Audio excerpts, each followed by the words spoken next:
The Boy Who Sold the Moon Part 1. The Stranger with a Silver Dream.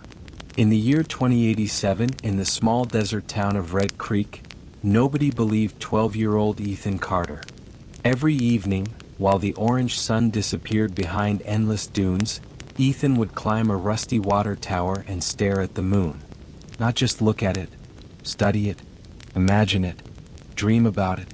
The moon hung in the sky like a giant silver coin, glowing above the sleeping town.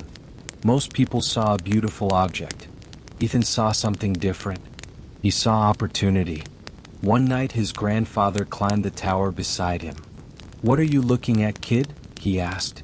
"The future." Grandpa laughed. "The moon?" Ethan nodded. "One day people will live there. They'll build cities there. Hotels, schools, parks, everything." His grandfather smiled. "And what will you do?" Ethan's eyes sparkled. "I'll own it." The old man laughed so hard that tears filled his eyes. But Ethan wasn't joking. Not even a little. Years passed. While other teenagers played games and chased popularity, Ethan spent every spare minute studying astronomy, economics, law, engineering, and business. He became obsessed with one question. Who owns the moon? The answer surprised him. Nobody. At least not legally. International treaties prevented countries from claiming ownership. But the laws were vague. Very vague. And Ethan loved vague laws. By age 22 he had graduated from college and founded a tiny company called Lunar Holdings Corporation. The company had exactly one employee, one desk, one broken coffee machine, one dream. People laughed. Investors laughed. Journalists laughed. Even his friends laughed. "What does your company do?" Ethan answered confidently. "We sell lunar real estate." The laughter usually got louder. Then something unexpected happened. The world changed. Rapidly. Private space companies exploded in size. Mining corporations began searching asteroids. Permanent research stations appeared on Mars. The impossible became normal. Suddenly the moon wasn't science fiction anymore. It was real estate. Valuable real estate. And Ethan had been thinking about it for decades. In 2098, a billionaire named Victor Hale visited Ethan's tiny office. Victor owned shipping companies, energy companies, robotics companies, and half a dozen orbital stations. He sat across from Ethan. "So you're the moon guy?" "That's me." Victor looked around the small office. "You've spent 10 years chasing this dream?" "Yes." Victor shook his head. "Either you're insane." He paused. "Or you're a genius." Ethan smiled. "Most people say the first part." Victor slid a tablet across the table. On it was a proposal. A partnership. Funding. Resources. Launch contracts. Spacecraft. Everything Ethan needed. The number at the bottom made Ethan's heart stop. $5 billion. He read it 3 times. Then a fourth. Then a fifth. Victor leaned back. "Well?" Ethan looked out the window. For a moment he remembered the water tower. The desert. His grandfather. The moon. Then he signed. The news spread worldwide. Headlines exploded. The moon company receives $5 billion investment. Is lunar real estate the next gold rush? Crazy dream or future empire? Millions mocked the idea. Millions more became curious. And curiosity was enough. Because curiosity attracts money. Within 3 years, Lunar Holdings became the most talked about company on Earth. They built launch facilities, moon transports, construction robots, artificial intelligence systems. And then came the announcement that changed everything. Ethan stood before hundreds of reporters. Cameras flashed non-stop. The entire world watched. He smiled calmly. Then said, "Today, Lunar Holdings is officially opening the first commercial auction of lunar land." Silence filled the room. A reporter stood. "Are you serious?" "Completely." Another reporter shouted, "Can you actually sell the moon?" Ethan replied, "Maybe not all of it." He smiled. "But let's find out." The room exploded with questions. That night, as Earth slept, millions visited Lunar Holdings' website. Most came out of curiosity. Some came to laugh. A few came to buy. By sunrise, something unbelievable had happened. The company had sold over 1 million acres of lunar property. In a single night, people bought land as gifts. Collectors bought land. Investors bought land. Celebrities bought land. Corporations bought land. Governments secretly bought land. Money flooded in. Billions. Then tens of billions. Then hundreds of billions. The world could no longer laugh. Because Ethan Carter was becoming the richest man on Earth. And he wasn't selling gold. Or oil. Or technology. He was selling pieces of the moon. But far above Earth, hidden in the darkness of space, something ancient was watching. Something that had waited for thousands of years. Something buried beneath the moon's surface. And as ownership records spread across Earth, a silent signal awakened. For the first time in centuries, a blue light flickered deep beneath lunar rock. Then another. Then another. And a machine older than human civilization opened its eyes. The real owners of the moon had just received the message. Someone was trying to sell their world. The boy who sold the moon part 2, the first buyers and the secret beneath the moon. The world could talk about only one thing. The moon. Every news channel, every social media platform, every business magazine carried the same story. Ethan Carter was selling pieces of the moon. And people were buying them. Fast. Very fast. Within 6 months, Lunar Holdings had earned more money than some countries made in years. Investors who had laughed at Ethan now begged for meetings. Governments requested partnerships. Universities offered honorary degrees. Children wore t-shirts that read, "I own the moon." Ethan had become a global celebrity. But success brought new problems. Bigger problems. Dangerous problems. One morning, Ethan arrived at Lunar Holdings headquarters to find dozens of security officers surrounding the building.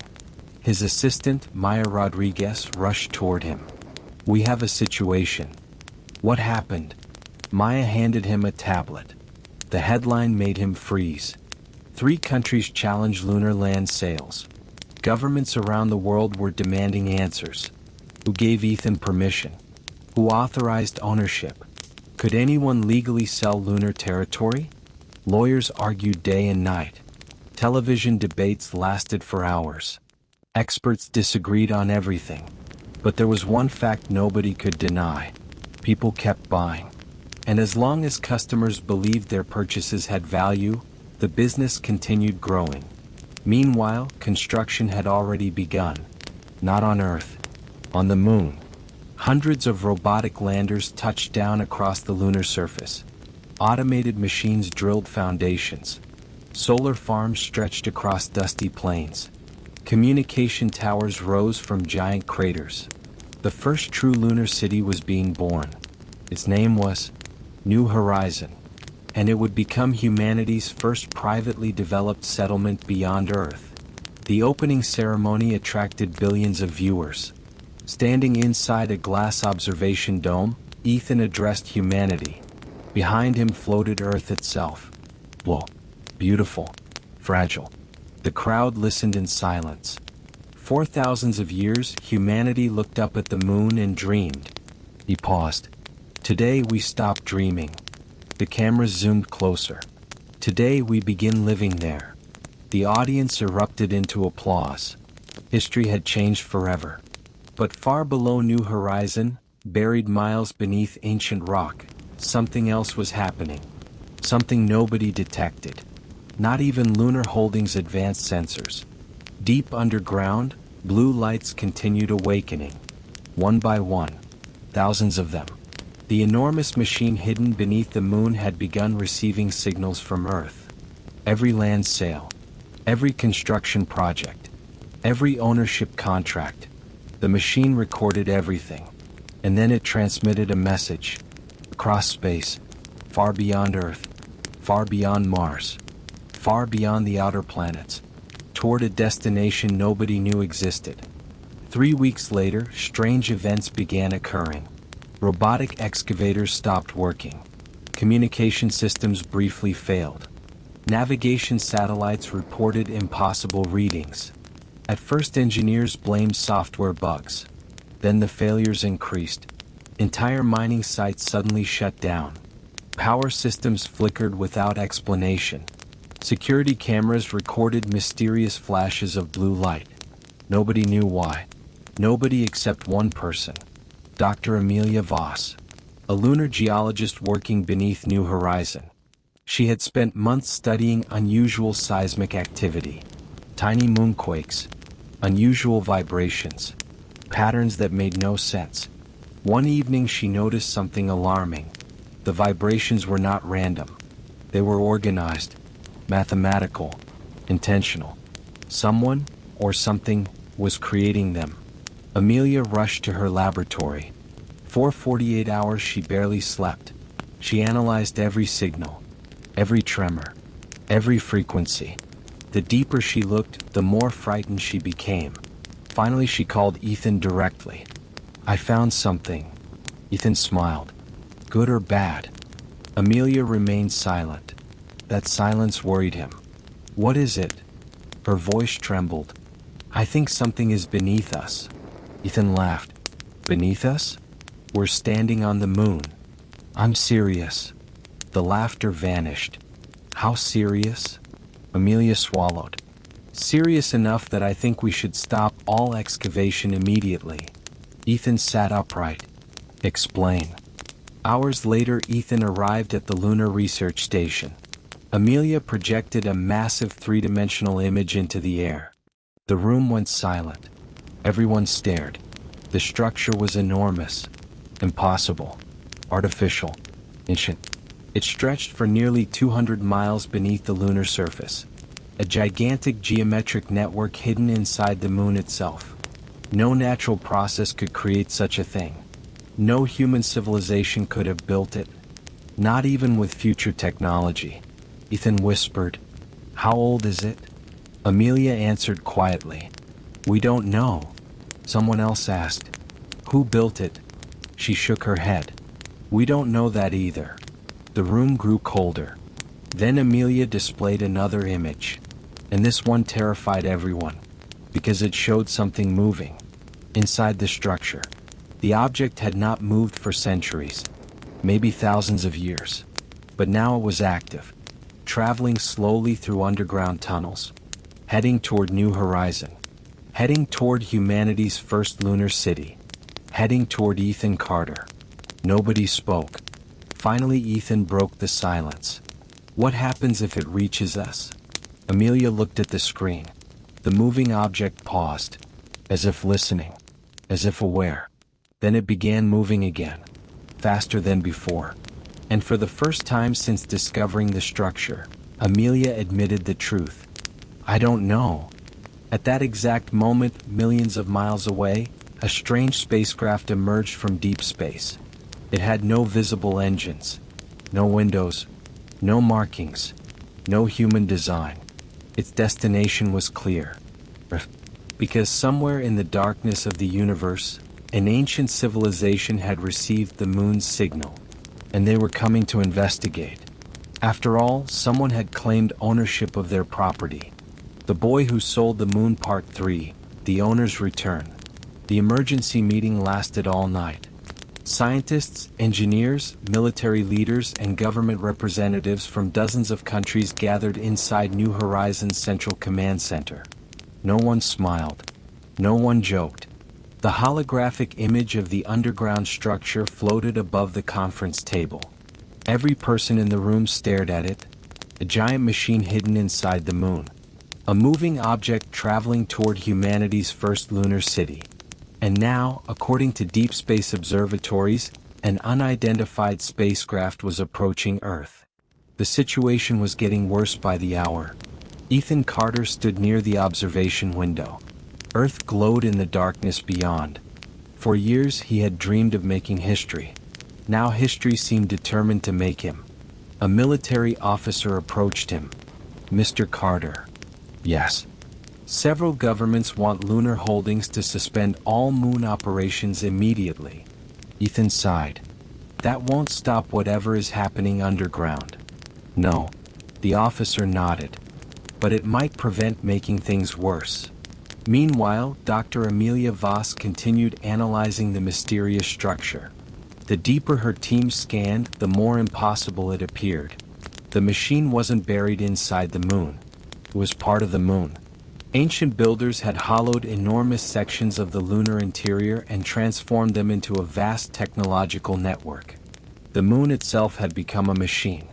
A machine older than recorded human history. Perhaps older than humanity itself. Then something extraordinary happened. One of the underground sensors activated. A signal appeared. Not random noise. Not interference. A message. The room erupted into excitement. Can you translate it? Is it a language? Is it artificial? Scientists rushed between computer terminals. Hours passed. Then one researcher gasped. I think we have something. Everyone turned toward him. The decoded message appeared on a giant screen. Only 6 words. 6 simple words. Yet they froze every heart in the room. Property status. Unauthorized occupation detected. Silence. Absolute silence. Nobody spoke. Finally Ethan whispered. They know we're here. Across Earth, governments released carefully worded statements. The public was told only that unusual lunar activity had been detected. But secrets never stay secret for long. Within days, leaked reports flooded the internet. News channels exploded. Social media became chaos. People demanded answers. Was humanity alone? Who built the machine? Who owned the moon? And most importantly, who was coming toward Earth? 3 days later, the unidentified spacecraft entered the solar system's inner region. Astronomers across the world pointed every telescope toward it. The object measured nearly 50 miles long. Its surface reflected almost no light. It appeared less like a ship and more like a floating mountain. Yet it moved with impossible precision. No engines. No exhaust. No visible propulsion. Still it accelerated effortlessly through space. Scientists were stunned. Nothing humanity possessed came remotely close to such technology. At Lunar Holdings headquarters on Earth, Maya Rodriguez stared at incoming reports. The situation was spiraling out of control. Stock markets fluctuated wildly. Governments mobilized military assets. Religious leaders debated the meaning of the discovery. And ordinary people looked at the moon with new fear. Then Maya received an urgent transmission from New Horizon. Her face turned pale. She immediately contacted Ethan. You need to see this. Deep beneath the moon, the moving object had reached the edge of the city. Security drones followed it through underground tunnels. The live video feed appeared on hundreds of monitors. The object finally emerged into a massive chamber. Everyone watching expected a machine. Or a weapon. Instead they saw a door. A gigantic metallic door. Thousands of feet tall. Covered in strange symbols. Ancient. Beautiful. Terrifying. And slowly, the door began opening. The grinding sound echoed through the lunar underground. Dust filled the air. Lights flickered. Sensors overloaded. Then darkness appeared beyond the doorway. A darkness deeper than any shadow. Something was inside. Waiting. Watching. Suddenly every screen in New Horizon went black. For 3 seconds nobody saw anything. Then the displays returned. A single figure stood in the center of the chamber. Tall. Humanoid. Motionless. Wrapped in silver armor unlike anything humanity had ever created. Its face remained hidden. No one could tell whether it was a machine, an alien, or something else entirely. Then it raised one hand. And every electronic device in New Horizon shut down simultaneously. Computers, vehicles, robots, communications, everything. Gone. Panic spread across the city. Emergency systems activated. People rushed through corridors. Security teams scrambled into position. Yet the silver figure did not move.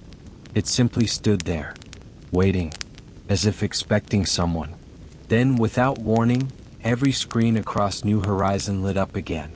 A face appeared. Not human. Not terrifying either. Ancient. Wise. Calm. Its eyes seemed to hold thousands of years of memories. The being spoke, and somehow every person understood the words in their own language. We are the custodians. The room fell silent. We built the lunar archive. Nobody moved. Nobody breathed. The being continued. For 87,000 years, we have protected this world. Ethan stared in disbelief. 87,000 years. Human civilization was only a fraction of that age. The custodian's eyes focused directly on the camera, as if looking at Ethan himself. We received notification that ownership of the moon had changed. The room became uncomfortably quiet. Then came the sentence Ethan would never forget. Are you the human called Ethan Carter? His throat tightened. Yes. The alien nodded slowly. Then we must discuss your purchase. At that exact moment, the massive spacecraft approaching Earth altered its course. Instead of heading toward the planet, it headed directly toward the moon, and it was expected to arrive in less than 48 hours. The boy who sold the moon Part 4, the contract that could change the universe. For several seconds, nobody in New Horizon spoke. The custodian's image filled every screen. Its ancient eyes remained fixed on Ethan Carter, waiting. The man who had sold the moon. The man who now stood face to face with beings who apparently owned it long before humanity existed. Ethan finally cleared his throat. You built the moon? The custodian tilted its head slightly. No. The answer surprised everyone. We modified it. A wave of whispers swept through the command center. Modified? The moon was nearly 4.5 billion years old. How could anyone modify something that large? The custodian continued. When your species first appeared, our work here was already ancient. No scientist in the room could comprehend what they were hearing. Far above the lunar surface, telescopes tracked the enormous alien vessel. Every hour it grew larger. Every hour humanity grew more nervous. Military commanders prepared defenses. Governments held emergency meetings. World leaders exchanged messages around the clock. But deep down everyone knew the truth. If a civilization could transform a moon into a machine, human weapons probably meant nothing to them. Meanwhile, Ethan entered a private communication chamber. For the first time, he would speak directly with the custodian. No reporters. No politicians. No audience. Just him. And the being. The chamber door sealed behind him. A blue light filled the room. Then the custodian appeared. Larger. Clear. Almost real. You requested ownership of the moon, the custodian said calmly. I never requested ownership. The being paused. Yet you sold portions of it. Ethan couldn't argue with that. Fair point. For the first time, something resembling amusement crossed the custodian's face. Then the alien raised its hand. Thousands of glowing symbols appeared in the air. A contract. An enormous contract. Pages and pages of text floated around the room. Some sections were written in languages humanity had never seen. Others instantly translated themselves into English. Ethan's eyes widened. What is this? The custodian answered. The original ownership agreement. The document was ancient. Older than every nation on Earth. Older than every religion. Older than recorded history. According to the agreement, the moon was not merely a moon. It was an archive. A storage facility. A vault containing knowledge collected from countless civilizations across the galaxy. For tens of thousands of years, the custodians had protected it. No species was allowed access until reaching certain technological milestones. Humanity had never been informed because humanity had never been ready. Until now. Ethan stared at the contract. One section caught his attention. Transfer of stewardship. His heart skipped. What does this mean? The custodian became silent. Then it replied, "It means ownership may legally change." Ethan blinked. "Wait, what?" The being nodded. "The archive was designed to pass from one civilization to another." The room suddenly felt smaller. "You mean a human can own it?" "Potentially." Ethan sat down. This conversation was becoming absurd. "So you're telling me that selling lunar land wasn't illegal?" The custodian considered the question, then answered, "Technically, no." Outside the chamber, scientists monitored the discussion. When they heard that statement, several nearly fell out of their chairs. For years the world had debated whether Ethan's business was legitimate.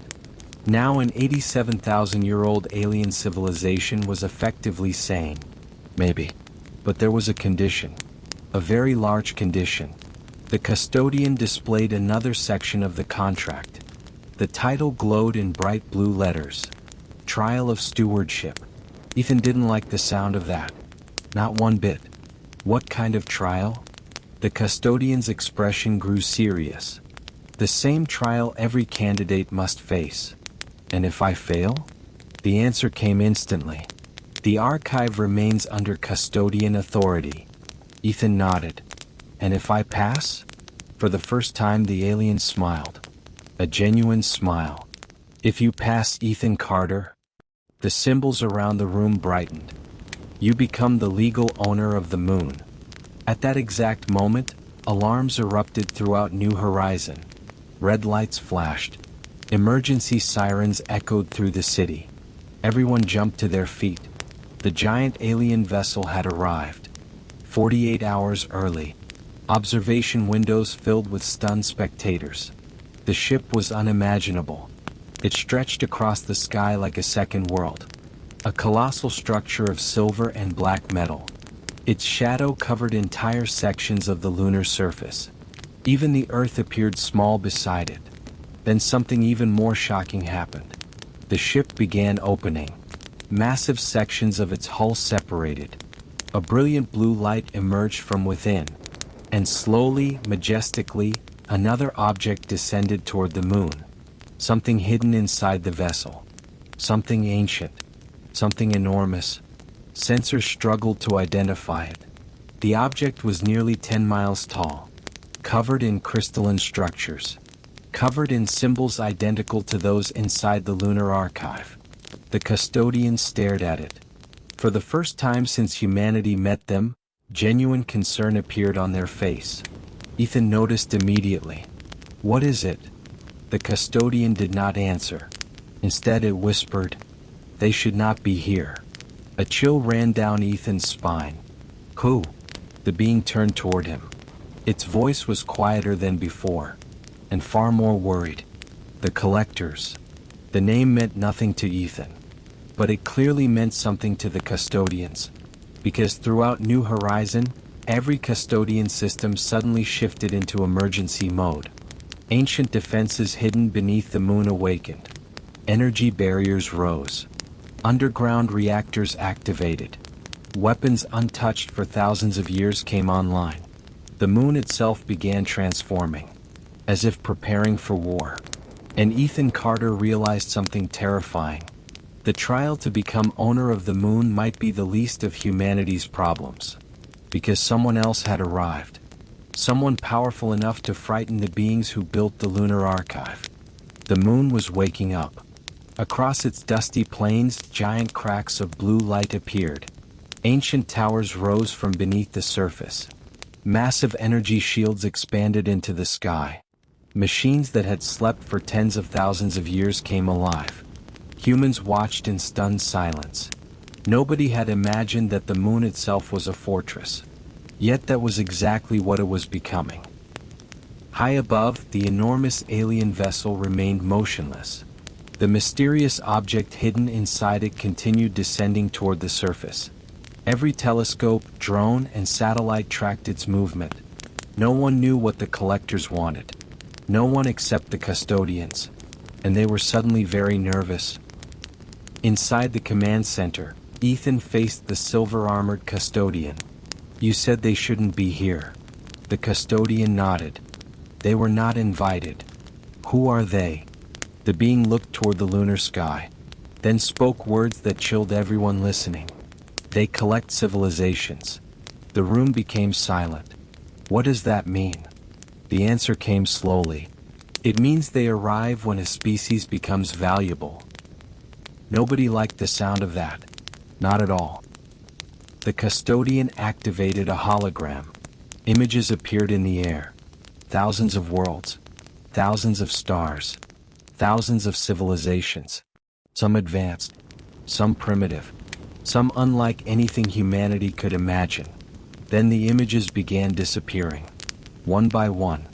Entire worlds vanished. Entire civilizations erased from the map. The collectors do not destroy species, said the custodian. They acquire them. Ethan frowned. Acquire? The custodian nodded. To them, civilizations are property. The irony was impossible to ignore. The man who sold the moon was now facing beings who bought entire civilizations. A scientist whispered, "How many worlds have they taken?" The custodian paused, then answered, "Over 17,000. The room fell silent. Meanwhile, the descending object finally reached the lunar surface. It landed without sound, without impact, without disturbing even a single grain of dust. The giant crystal structure stood like a mountain of glass. Beautiful, terrifying, alien. Then a door opened, and someone walked out. Not an army, not a monster, just one individual, tall, elegant, wrapped in dark crystalline armor. Its face looked almost human, almost, yet something about it felt ancient, dangerously ancient. The newcomer began walking across the lunar surface. No vehicle, no escort, just walking, straight toward New Horizon, straight toward Ethan Carter.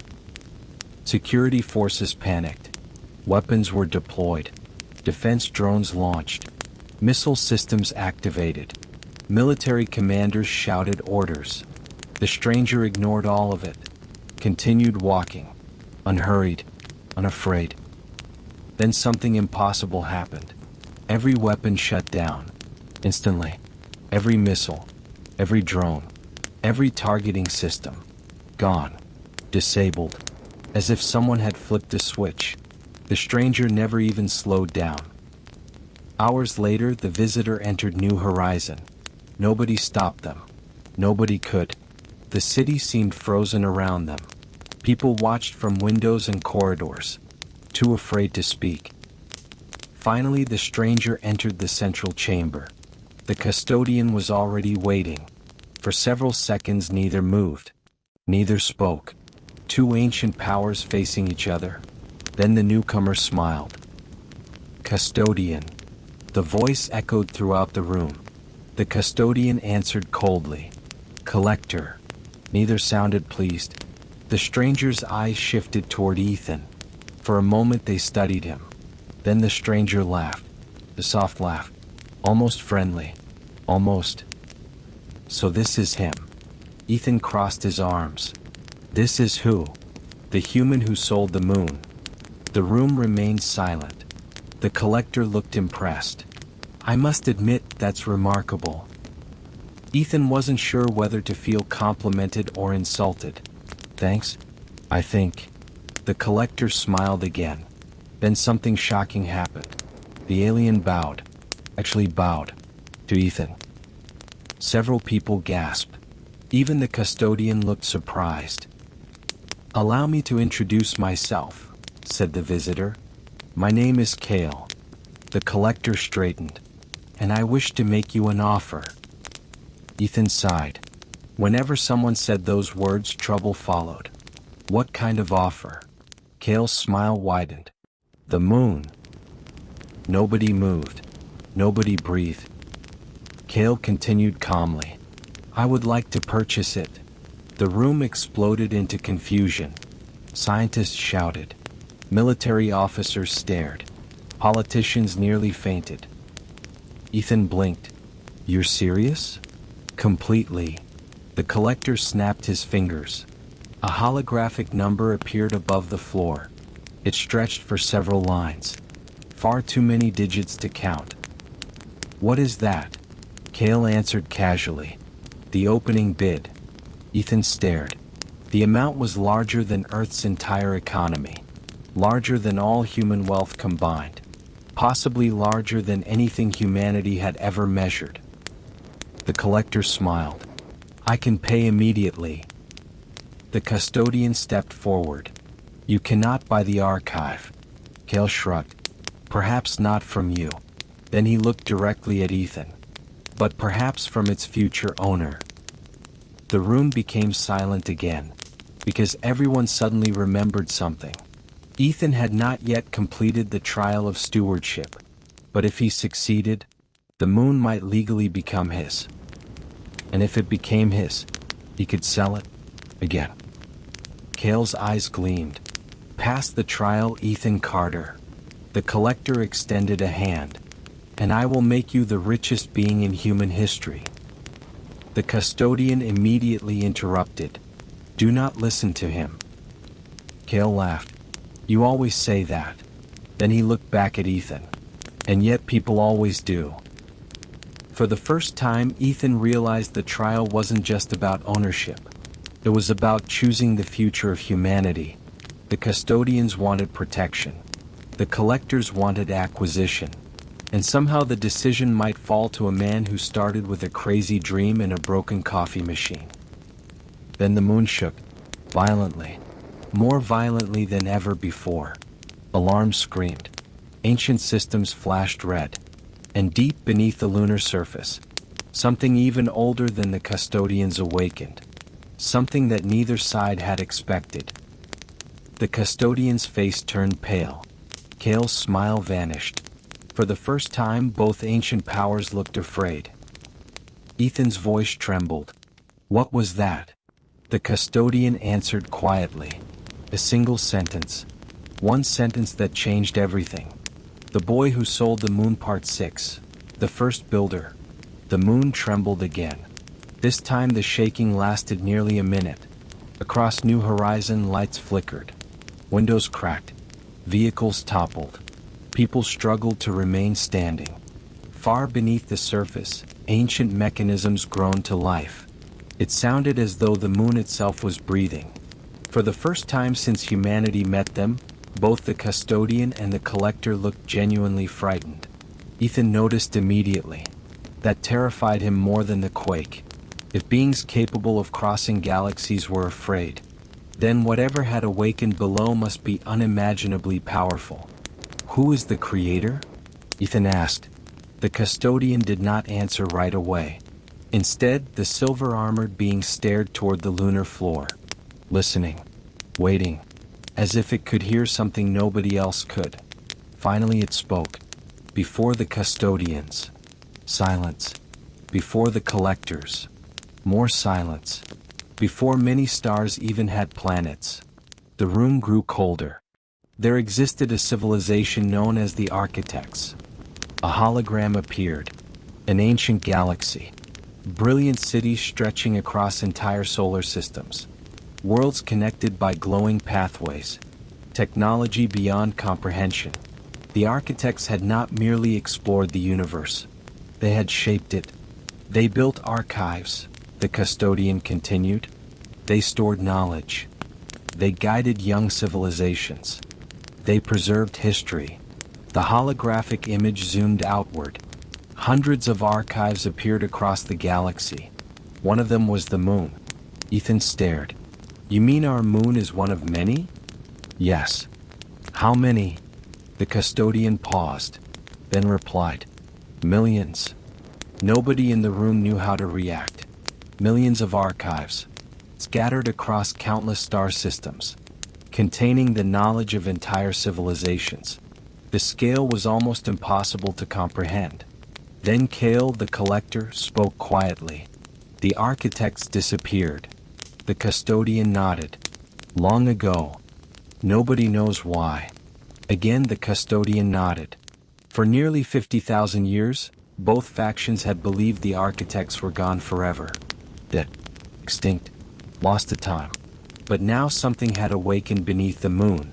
Something that shouldn't exist. Something impossible. Another quake struck. Stronger than before. The floor cracked. Several screens shattered. Emergency alarms screamed throughout the city. Then suddenly, everything stopped. Complete silence. Every machine shut down. Not malfunctioned. Stopped. As if the laws of physics themselves had paused. Even the giant war systems hidden inside the moon became inactive. The ancient defenses obeyed a higher authority. Then a voice echoed through every room, every corridor, every tunnel, every mind. Who claims ownership? The words were not spoken. They simply appeared inside people's thoughts. Powerful, ancient, impossible to ignore. Across the moon, millions heard it. Across Earth, radio telescopes detected it. Even the massive collector ship in orbit received the transmission. Again the voice spoke. Who claims ownership of this archive? No one answered. No one dared. Then, to Ethan's horror, every screen in New Horizon displayed his face. His employee records. His company logo. His ownership contracts. His lunar deeds. Everything. The voice spoke a third time. Ethan Carter. The entire city looked at him. You have filed claims. Ethan swallowed. Art. I guess I have. For several seconds nothing happened. Then the floor beneath the command center began glowing blue. Symbols emerged from the stone itself. Ancient symbols. Architect symbols. A circular platform rose from the ground. Slowly. Majestically. And standing upon it was a figure. Not a hologram. Not a machine. Not a projection. A living being. The first builder. It looked surprisingly human. Tall. Elegant. Dressed in silver-white robes woven with moving stars. Its eyes contained swirling galaxies. Actual galaxies. As though entire universes existed within them. Nobody spoke. Nobody moved. Even the custodian lowered its head. Even Kale lowered his head. The builder stepped forward. The room seemed to bend around it. Reality itself appeared unstable in its presence. Its gaze settled upon Ethan. For a moment Ethan felt as though every memory he had ever possessed had been examined. Every thought. Every dream. Every fear. Then the builder smiled. You are smaller than I expected. Several people nearly laughed from nervousness. Ethan blinked. Thanks? To everyone's surprise, the builder laughed. A warm laugh. Not cruel. Not threatening. Just amused. You sold sections of the moon without owning it. Technically. Ethan shrugged. Yes. The builder laughed again. The custodian looked horrified. The collector looked entertained. For thousands of years, nobody had heard the builder laugh. Finally the ancient being grew serious. You seek ownership. Ethan nodded carefully. I suppose so. The builder pointed toward the stars. Then you must complete the trial. The room darkened. A map appeared overhead. Not of Earth. Not of the solar system. Of the galaxy. Millions of stars illuminated the ceiling. Then one star began glowing brighter than all the others. Far away. Unimaginably far away. The builder pointed at it. There. Ethan frowned. What is there? The answer stunned everyone. Your first customer. Silence. Absolute silence. The builder continued. 37 years ago, one of your lunar ownership certificates was purchased. Ethan blinked. Okay. The builder's expression became unreadable. The buyer was not human. The room froze. The builder raised a hand. A photograph appeared. An ancient alien city. A civilization nobody recognized. Then came the final revelation.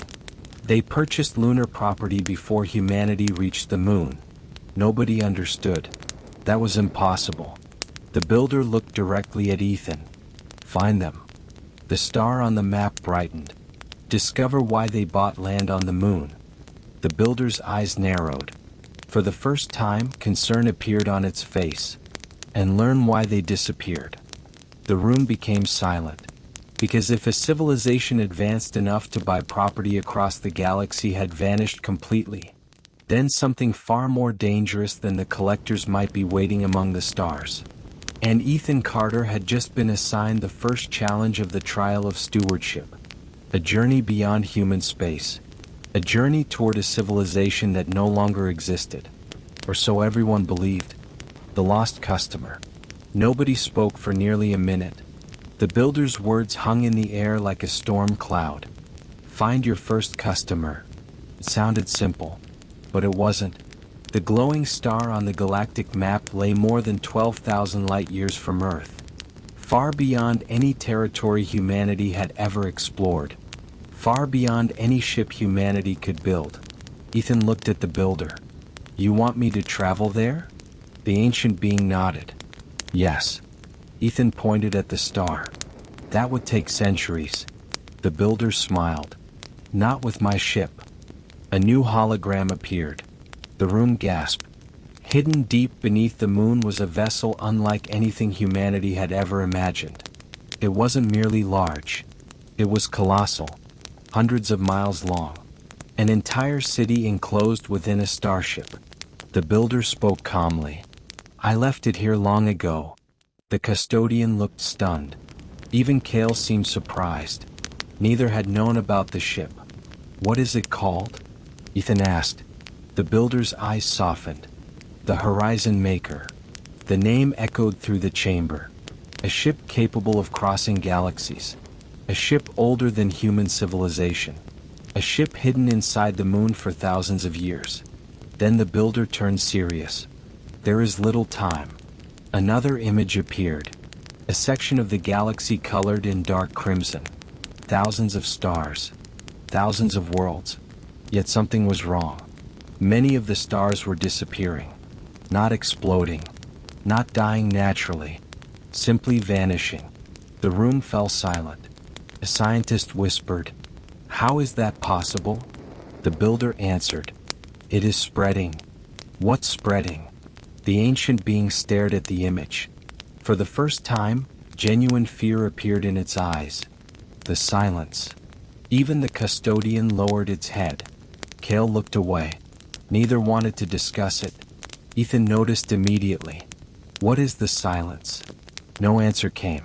For several seconds nobody spoke. Finally Kale broke the silence. The end. The room became very quiet. The collector walked toward the hologram. The silence consumes civilizations. It consumes knowledge. It consumes history. The crimson region expanded slightly. Another star vanished. When it reaches a world, Kale continued, people disappear. Cities disappear. Records disappear. Disappear how? Ethan asked. Kale's expression darkened. As if they never existed. A chill swept through the room. The builder stepped forward. The civilization that bought lunar property was among the first victims. Ethan stared at the glowing star. His first customer. A civilization erased from history. And somehow their disappearance was connected to the trial. Then something unexpected happened. A notification appeared on the giant screen. At first everyone thought it was a system error. It wasn't. The message came from Lunar Holdings' original database on Earth. A database nobody had checked in years. A customer account had just become active. The room stared in disbelief. Customer ID, number 000001. Status, active. Ethan's heart nearly stopped. Customer number 1. The very civilization the builder had just mentioned. A second line appeared. New message received. Nobody breathed. Slowly the message opened. Only 5 words appeared on the screen. Do not come here. Silence. A second message arrived immediately afterward. The silence is awake. Then a third. IT knows about Earth. The lights flickered. The builder's face changed instantly. The custodian stepped backward. Kale's smile vanished completely. Because the messages had been sent only 3 minutes earlier. which meant one thing. The civilization wasn't extinct. Someone was still alive. And somehow they were watching. Watching Earth. Watching the moon. Watching Ethan Carter. Then the final message arrived. The screen glowed red. Emergency alarms activated across New Horizon. The message contained only a single sentence. A sentence that made even the builder look shocked. Do not trust the first builder. Every eye in the room turned toward the ancient architect. Nobody spoke. Nobody moved. For the first time since emerging from beneath the moon, the builder looked nervous. The lie hidden in the moon. The room froze. Every screen displayed the same message. Do not trust the first builder. No one spoke. No one even breathed. The builder stood motionless beneath the glowing words. For the first time since its arrival, it looked uncomfortable. Ethan stared at the ancient being, then at the screen, then back at the builder. Finally he broke the silence. Would you like to explain that? A few nervous laughs escaped from the scientists. Nobody found the situation funny. The builder looked at the message for several seconds. Then it sighed. A very human sigh. I was hoping that would not happen. That answer did not help. Not even a little. Cale immediately stepped forward. Answer the question. The collector's voice was sharper than before. Why would they send such a warning? The builder remained silent. The custodian lowered its head, as if it already knew the answer. Ethan noticed. You know something. The custodian slowly nodded. A heavy feeling settled over the room. The builder finally spoke. There was a war. Images appeared overhead. Ancient star systems. Great civilizations. Massive fleets stretching across galaxies. The scale was beyond imagination. The architects were not always united. Another image appeared. Two enormous factions. One represented by silver stars. The other by black stars. We disagreed about the future of intelligent life. The builder pointed toward the silver faction. They believed knowledge should be shared. Then toward the black faction. They believed knowledge should be controlled. Ethan frowned. Controlled by whom? The answer came quietly. By us. The room became silent. Suddenly pieces began fitting together. The archives, the custodians, the restrictions, the trials, the hidden technologies. Perhaps the architects had never simply protected knowledge. Perhaps they had controlled access to it. Cale crossed his arms. This is why they warned him. The builder did not argue. Instead it displayed another image. A world covered in shining cities. A civilization more advanced than humanity. This was the Elisari. The name meant nothing to anyone. But Ethan recognized the image. It matched the civilization shown earlier. The first customer. The Elisari opposed us. The image changed. Warships filled the sky. Entire planets burned. Stars exploded. The war lasted thousands of years. Millions of worlds became battlefields. Civilizations disappeared. Knowledge vanished. Then something unexpected appeared. A dark shape. At first it looked like a cloud. Then like a shadow. Then like a hole in reality itself. The builder's voice grew quiet. And then we created the silence. The room erupted. What? You created it? That's impossible. Even Cale looked stunned. The builder lowered its eyes. It was never meant to become this. The dark shape expanded across the hologram, swallowing stars, swallowing planets, swallowing entire civilizations. We designed it as a weapon. Nobody could believe what they were hearing. The greatest threat in the galaxy. The force erasing civilizations. The thing everyone feared. Had been created by the architects. The builder continued. It was designed to erase information. Ethan frowned. Information. Military records. Weapon designs. Strategic data. The idea almost sounded reasonable. A weapon that erased knowledge rather than people. But then everything had gone wrong. The silence evolved. Adapted. changed. It stopped erasing information. It began erasing reality itself. Worlds vanished. History vanished. Entire species disappeared. Even memories disappeared. The weapon had become something else. Something alive. Something hungry. The builder looked genuinely ashamed. We tried to stop it. The hologram showed enormous battles. Architect fleets. Destroyed worlds. Lost civilizations. We failed. The room remained silent. For thousands of years the silence had spread. Slowly. Patiently. Growing stronger. And now it was moving toward Earth. Ethan finally understood why the builder wanted him to find the Elisari. They know how to stop it. The builder nodded. Yes. The ancient being pointed toward the distant star on the map. The Elisari discovered something before their disappearance. What? The builder hesitated, then answered. The silence is looking for something. The room became quiet again. What? Ethan repeated.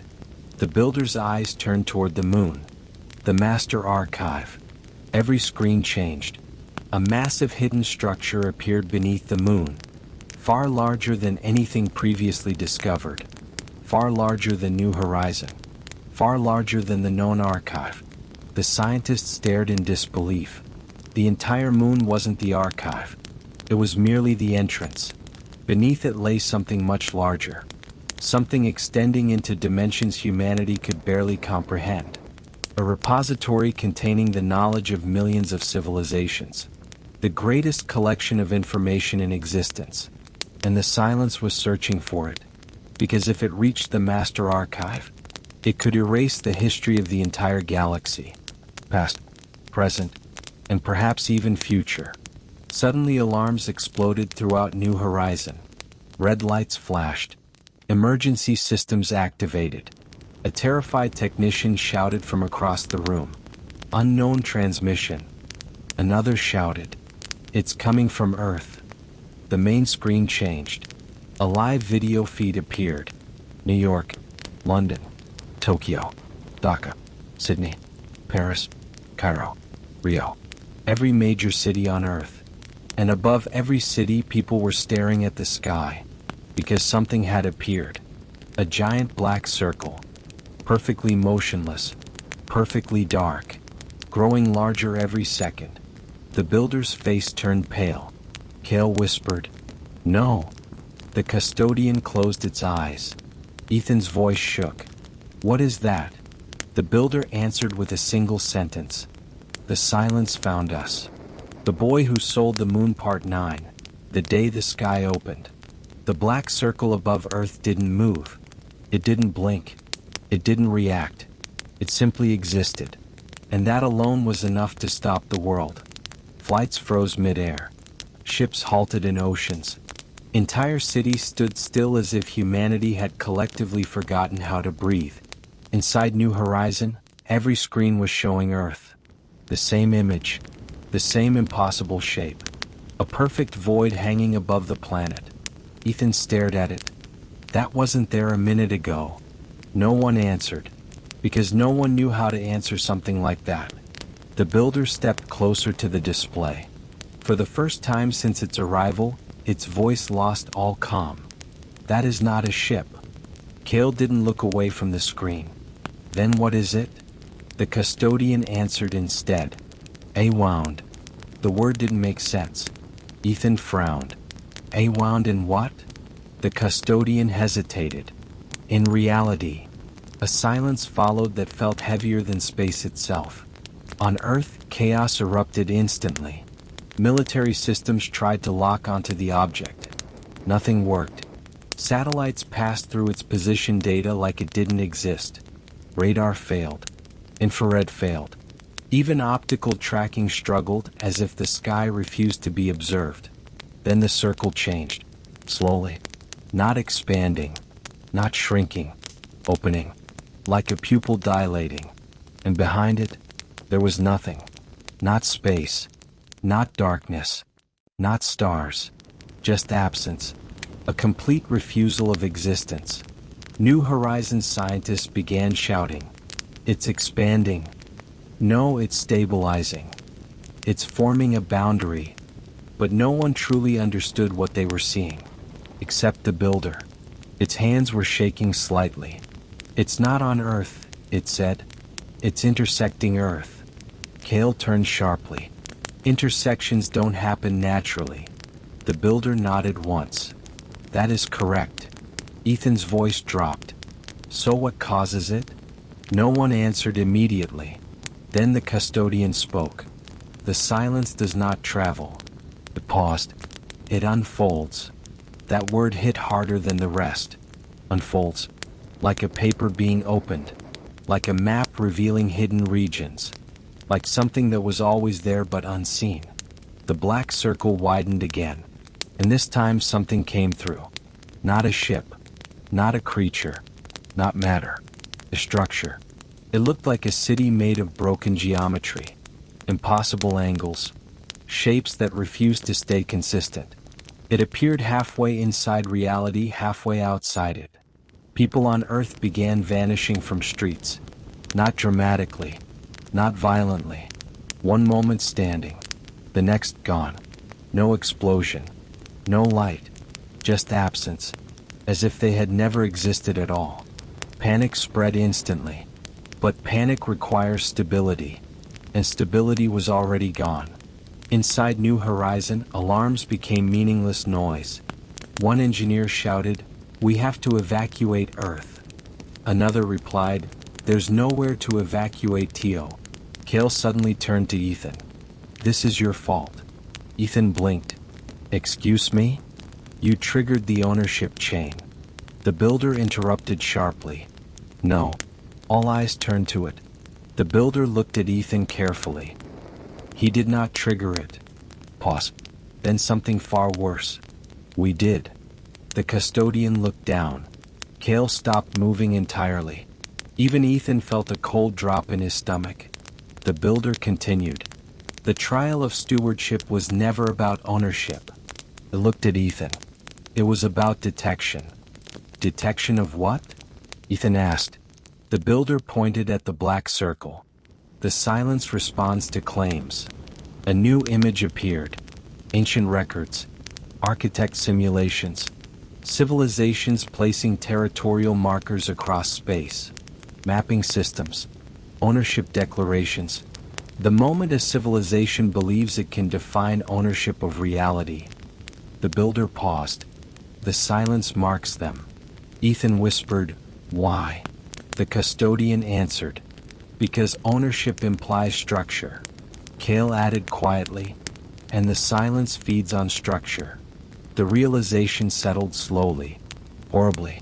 Every lunar land sale, every contract, every registration Ethan had processed, every claim humanity had made, had been recorded, cataloged, broadcast, not to governments, not to markets, but to something watching beyond reality.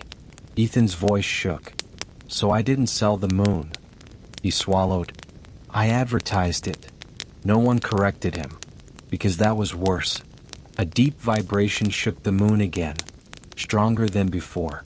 The master archive beneath them was reacting. The builder turned toward the ground. "This is accelerating." Cale suddenly stepped back. "We need to leave." The custodian didn't move. There is nowhere left to leave. On the Earth feed, entire continents were now partially erased. Cities flickered in and out of existence like broken signals. The black circle continued opening. Slow. Patient. Certain. Then something unexpected happened. Ethan took a step forward. "What if we stop selling?" Everyone turned to him. He continued. "What if we revoke all ownership claims?" The builder shook its head. "Too late." Ethan insisted. "There has to be a reset function. A rollback." Cale laughed once. Not amused. "Do you think reality works like software?" Before Ethan could respond, the custodian raised a hand. Silence fell instantly. The Elisari tried something similar. Everyone turned toward it. The custodian continued. "They attempted to delete all records of ownership across their civilization." Pause. It did not stop the silence. Ethan felt his chest tighten. Then what did? The custodian looked directly at him. One thing. Another pause. Longer this time. Heavier.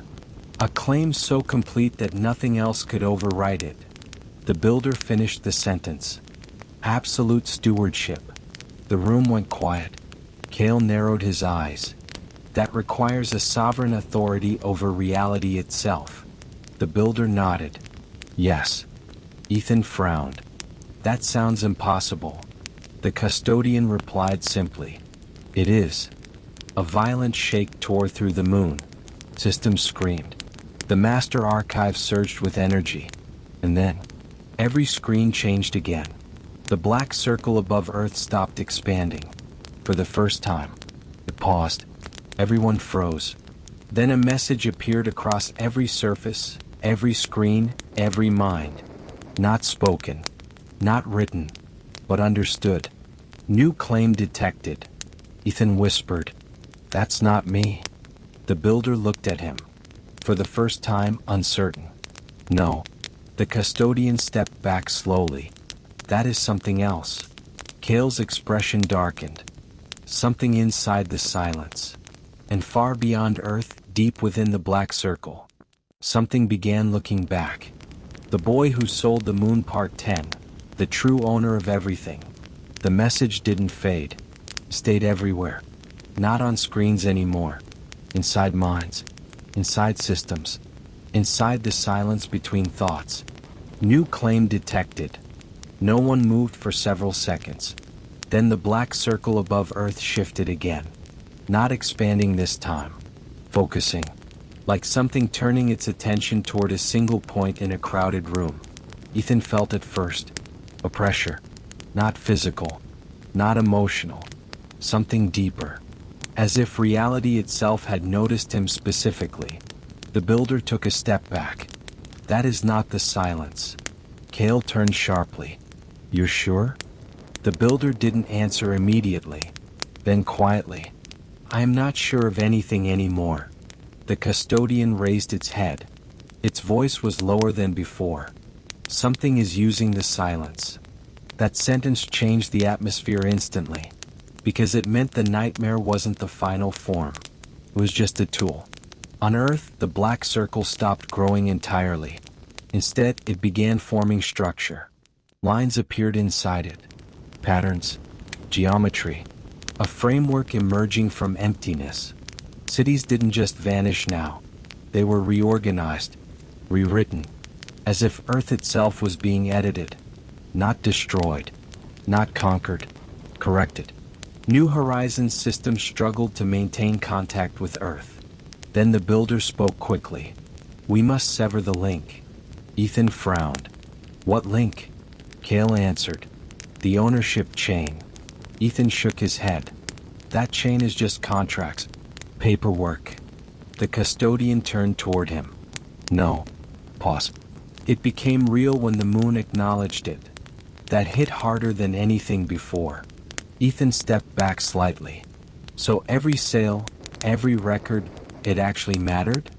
The builder nodded once. Yes. A deep vibration rolled through the moon again.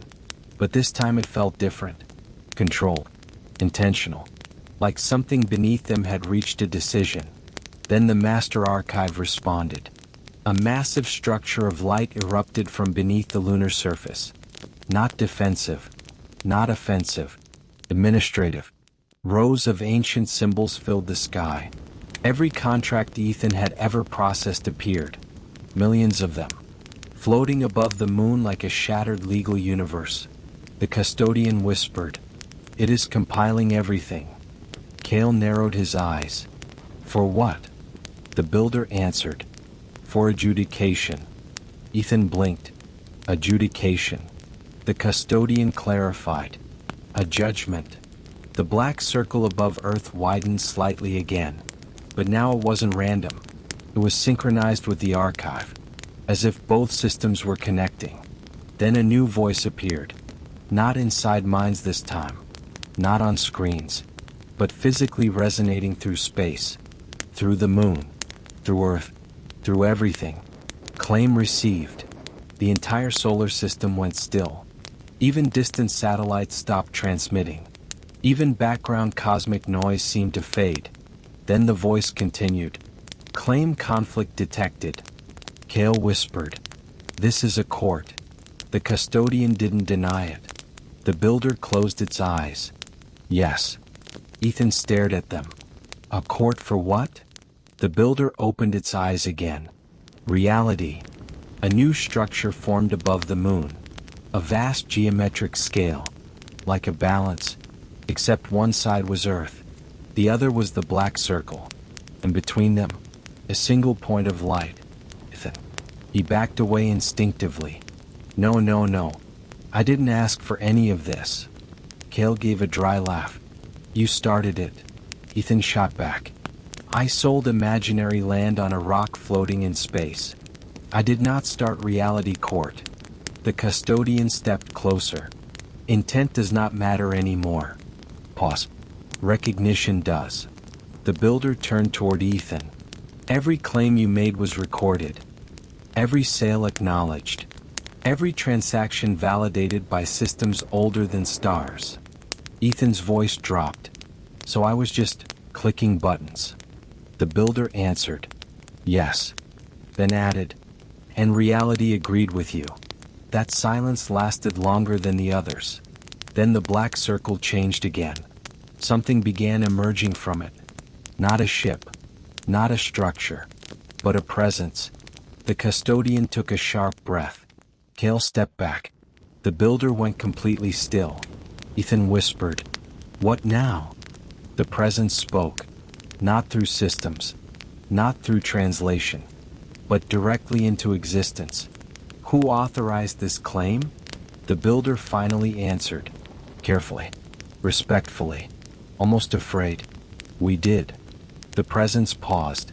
Then responded. Incorrect. The moon shook violently. The archive lit up brighter than ever. And then, a new figure appeared inside the courtroom structure. Not the builder. Not the custodian. Not Kale. Something older. Simpler. More fundamental. A being made of pure structured light. No form. No face. Only intention. The custodian whispered. The registrar. Ethan looked around. What is that? Kale answered quietly. The one who records everything that becomes real. The registrar spoke. And its voice was final.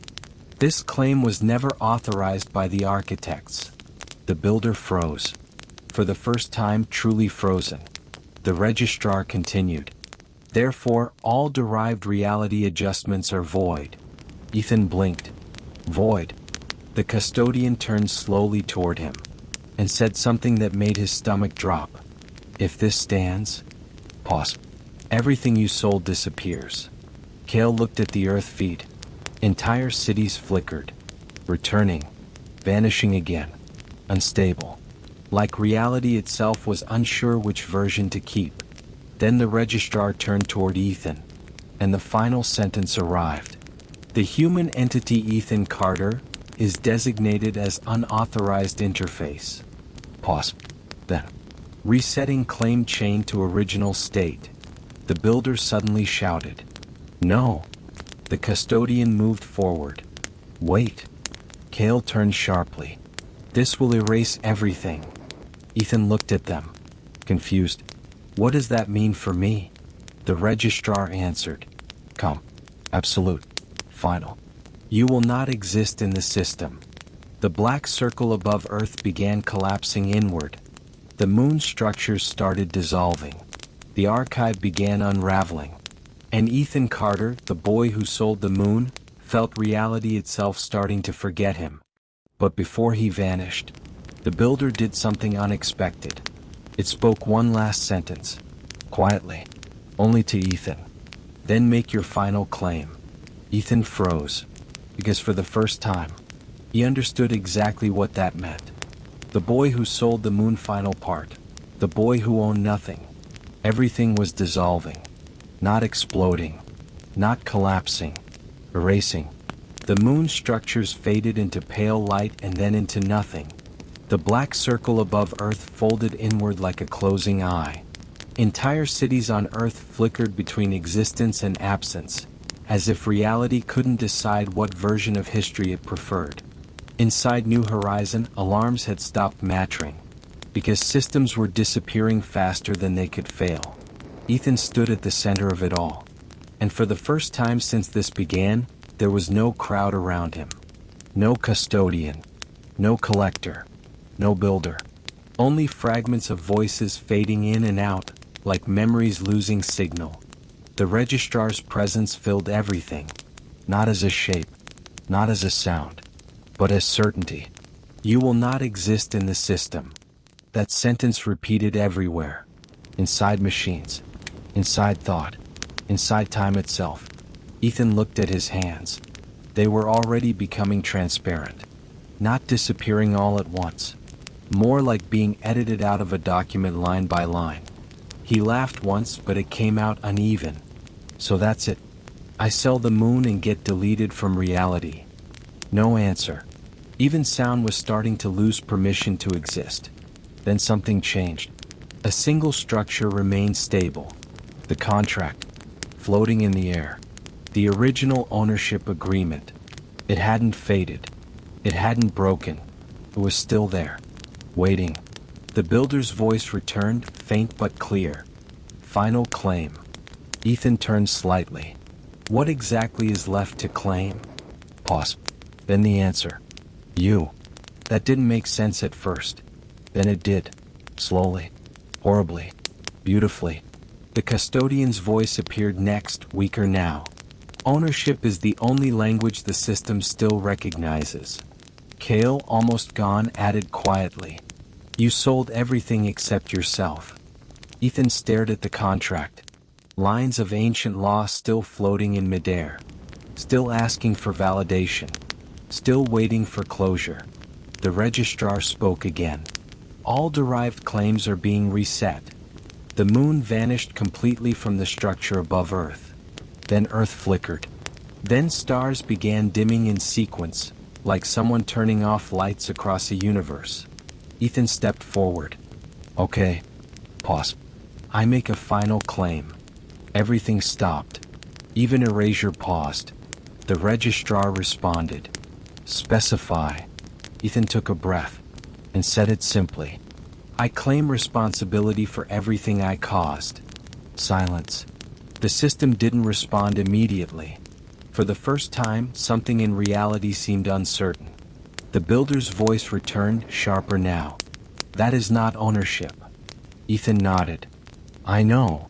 The custodian whispered. It is acceptance. Kale, almost gone completely, laughed faintly. Very human answer. The registrar paused longer than before. The entire system held its breath. Even the collapsing universe seemed to wait. Then the response came. Claim accepted for review. Everything stopped collapsing. Not restored. Not fixed. Paused. The black circle above Earth stabilized into a thin line. The moon's disappearance halted mid-process. Ethan's fading stopped halfway. He looked down at himself. Still there. Not fully real. Not fully gone. Something in between. The registrar spoke again. Temporary existence granted. Pause. Pending final judgment. The builder exhaled. The custodian slowly rose again. Kale's form stabilized slightly as if pulled back from nothing. Ethan looked around. So, I'm on trial forever now? The custodian answered. No. Pause. Now you are part of the system. Ethan frowned. That sounds worse. The builder gave something like a tired smile. It is better than deletion. Then the contract dissolved. Not destroyed. Integrated. Into everything. And slowly the universe began stabilizing again. Not returning to what it was, but reorganizing. The moon reappeared, but changed. Earth reformed, but quieter. The black circle above Earth became a distant symbol rather than a wound. And the silence, it receded. Not defeated, just acknowledged. The registrar's final message echoed one last time. Case Ethan Carter. Status unresolved. Then everything went quiet. Ethan stood alone on the lunar surface. The builder, the custodian, and Cale were gone. Not dead. Not alive. Just no longer part of his immediate reality. A soft wind moved dust across the moon. Earth hung in the sky above him. Beautiful. Small. Real again. Ethan whispered to himself. So I didn't own the moon. He smiled faintly. I just got it noticed. Behind him, a new symbol slowly formed in the lunar ground. A mark that didn't belong to any civilization. Not architect. Not custodian. Not collector. Something else. Something neutral. Something waiting. And somewhere far beyond known reality, the registrar continued writing. Not about the moon. Not about Earth. But about a boy who tried to sell something that already belonged to everything. Ethan looked up at Earth again. And for the first time since this began, he didn't try to own anything. He just watched. And the system for now let him. The boy who sold the moon. Epilogue Part 1. The file that should not exist. 3 years passed. Or at least that was what Earth's clocks claimed. After the trial of stewardship, life had returned to something resembling normal. The black circle vanished. The moon remained in orbit. Human civilization survived. Most people remembered the crisis only as a strange period known as the lunar event. Governments sealed records. Scientists classified discoveries. Media companies buried reports beneath newer stories. Slowly, humanity moved on. But Ethan Carter couldn't. Because he remembered everything. Every word. Every warning. Every impossible thing he had seen. And every night when he looked at the moon he saw the symbol. The symbol that had appeared after the trial ended. Nobody else could see it. Only Ethan. A faint silver mark stretching across a forgotten crater. Waiting. Watching. Officially, Lunar Holdings no longer existed. The company had been dissolved. Its assets transferred. Its databases archived. Its contracts erased. At least that's what the public believed. But deep beneath an abandoned data center in Nevada, one server remained active. One server nobody could explain. One server that refused to shut down. It consumed no electricity. Produced no heat. Ignored every attempt at disconnection. And every night at exactly midnight, it updated itself. For 3 years nobody noticed. Until one young systems engineer made a mistake. Her name was Sarah Lynn. 26 years old. Cybersecurity specialist. Night shift. Or curious. Curiosity changes history. It always has. Sarah discovered the hidden server while auditing old Lunar Holdings archives. At first she assumed it was corrupted data. Then she noticed something strange. The server contained only one file. One file. Nothing else. Its name was simple. Owner.log.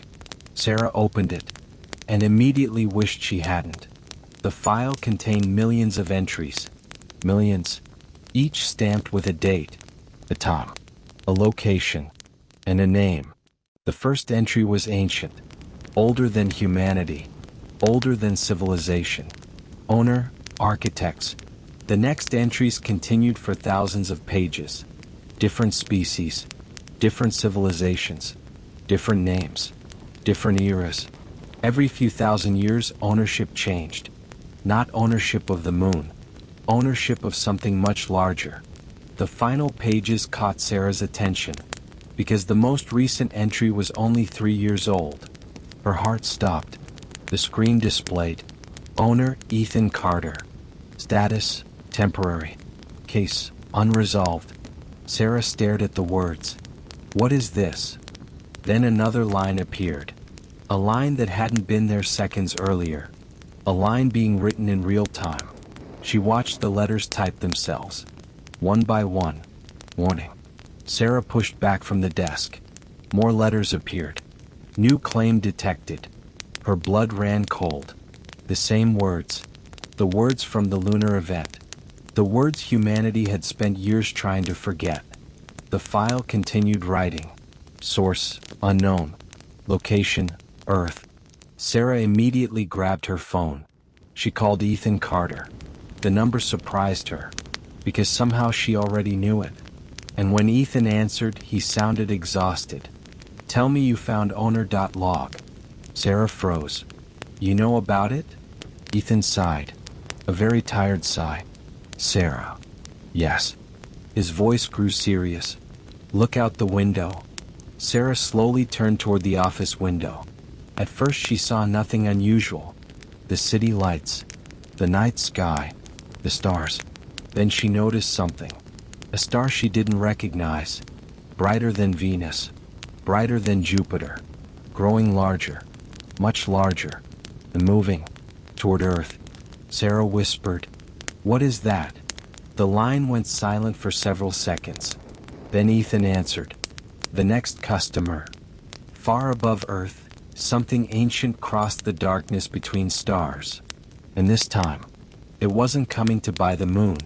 The boy who sold the moon. Epilogue Part 2. The customer who wanted Earth. Sarah Lynn couldn't take her eyes off the sky. The star was growing. Not rapidly. Not dramatically. But steadily. Purposefully. Like something that had been traveling for a very long time and had finally arrived. Her phone remained pressed against her ear. "Ethan." Her voice shook. "What exactly is coming?" For several seconds Ethan didn't answer. When he finally spoke, he sounded older than his years. Tired. As if he had spent 3 years waiting for this exact moment. "I don't know." Sarah frowned.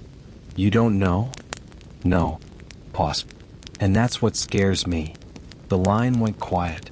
Because Ethan Carter usually knew something. Maybe not everything, but something. Ethan was afraid. This was serious. Across the world, observatories began detecting the object. Astronomers initially assumed it was a comet, then a rogue planet, then an artificial structure. Then they stopped guessing. Because nothing matched the data. The object violated known physics. It appeared to occupy multiple positions simultaneously. Its mass changed every few hours. Its shape refused to remain consistent. And strangest of all, it wasn't approaching Earth. Earth was approaching it. Scientists couldn't explain how. Yet calculations showed the same impossible result. The object remained stationary. Reality itself was bending to reduce the distance. 3 days later, governments officially acknowledged the anomaly. Panic followed immediately. Social media exploded. News channels ran 24-hour coverage. Religious leaders offered interpretations. Scientists offered warnings. Nobody offered answers. Then owner.log updated again. This time the message appeared on every connected system on Earth. Phones, computers, satellites, vehicles, everything. One sentence. Customer request received. The world froze. The message continued. Request type, acquisition. People stared at their screens. Confused, terrified. Then came the next line. Target, Earth. Panic became chaos. Stock markets collapsed within minutes. Governments declared emergencies. Military forces mobilized despite having no target to fight. And deep beneath the moon, something ancient awakened once more. The Master Archive. For 3 years it had remained silent.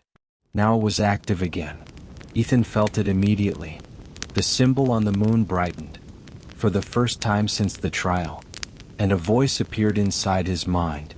Not the builder. Not the custodian. Not Kale.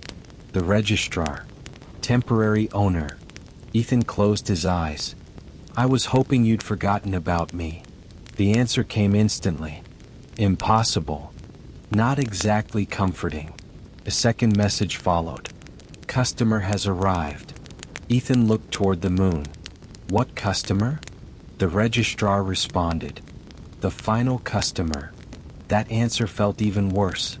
Hours later, the object reached lunar orbit. For the first time, humanity saw it clearly. The world expected a ship, a fleet, a superweapon. It was none of those things. It looked like a city, an entire city, floating in space, thousands of towers, millions of lights, countless structures interconnected by glowing pathways. It was beautiful, almost impossibly beautiful, and completely silent. No signals, no transmissions, no threats, just waiting. Then a single object detached from the city, a small silver sphere. It traveled toward the moon, toward Ethan, toward the archive. Hours later, it landed beside him. No explosion, no dramatic entrance. The sphere simply opened, and a child stepped out. A human child, perhaps 10 years old, dark hair, gray eyes, simple clothing, barefoot. Ethan blinked. What? The child looked around, examined the lunar surface, examined Earth, examined Ethan, then smiled. Hello. Ethan stared. You're the final customer? The child nodded. Yes. That answer created far more questions than it solved. What are you? The child tilted their head. A customer. Very helpful. The moon remained silent. The earth remained silent. Even the archive seemed confused. Then the child looked up at the stars and asked a question. A very strange question. Is ownership still available? Ethan felt his stomach tighten, because somewhere inside the archive, millions of ancient systems suddenly activated. The registrar appeared. The builder appeared. The custodian appeared. Kale appeared. All at once. And every one of them looked alarmed. The child noticed. Oh. Pause. You remember me? The builder stepped forward. For the first time Ethan had ever seen. The ancient architect bowed. The custodian bowed. Kale bowed. Even the registrar paused. The child smiled politely. Then Ethan realized something impossible. These beings weren't afraid of the silence. They weren't afraid of the collectors. They weren't afraid of reality itself. They were afraid of the child. And then the child introduced themselves. Hello, Ethan Carter. The gray eyes seemed older than stars, older than time, older than existence. My name is Origin. The universe became silent, because every civilization that had ever touched the archive knew that name. The first intelligence, the first observer, the first owner, the being that existed before the architects, before the archives, before the rules, before reality learned how to remember itself. And Origin had arrived on Earth with a simple question. Who owns this world? The Boy Who Sold the Moon Epilogue Part 3, Origin's Offer. The question echoed across the moon. Not loudly, not dramatically, yet every being present felt its weight. Who owns this world?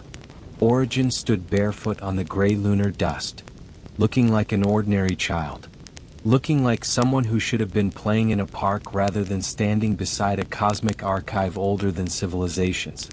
And yet, the builder bowed. The custodian bowed. Kale bowed.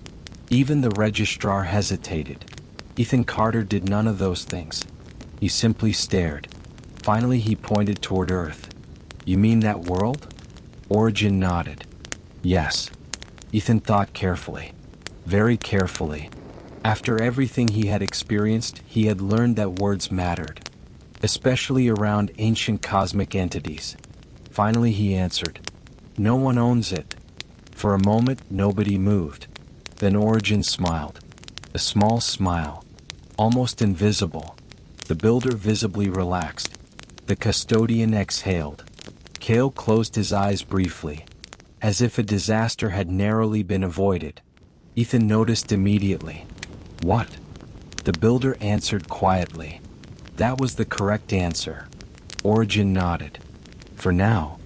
The relief vanished. Because for now implied future complications. And Ethan had become very familiar with future complications. Origin looked toward Earth again. Billions of people lived there. Countless cultures. Countless dreams. Countless stories. Then Origin asked another question. Do they believe that? Ethan frowned. Believe what? That nobody owns it. The silence that followed was uncomfortable. Because the answer wasn't simple. Countries claimed borders. Corporations claimed resources. Individuals claimed property. Governments claimed authority. History itself was full of ownership. Origin seemed to read the thought. Interesting. The child took several steps across the lunar surface. Each footprint glowed briefly before fading. Then something extraordinary happened. The city-sized structure in lunar orbit shifted. Not physically, conceptually. Parts of it unfolded into existence, as though reality had only been displaying a simplified version before. Entire continents gasped as telescopes captured the transformation. The structure wasn't a city. It was a library. A living library. A library containing the history of countless universes. Ethan whispered, "What's inside?" Origin answered casually, "Everything." That answer was somehow less helpful than expected. The builder stepped forward. "Why have you come?"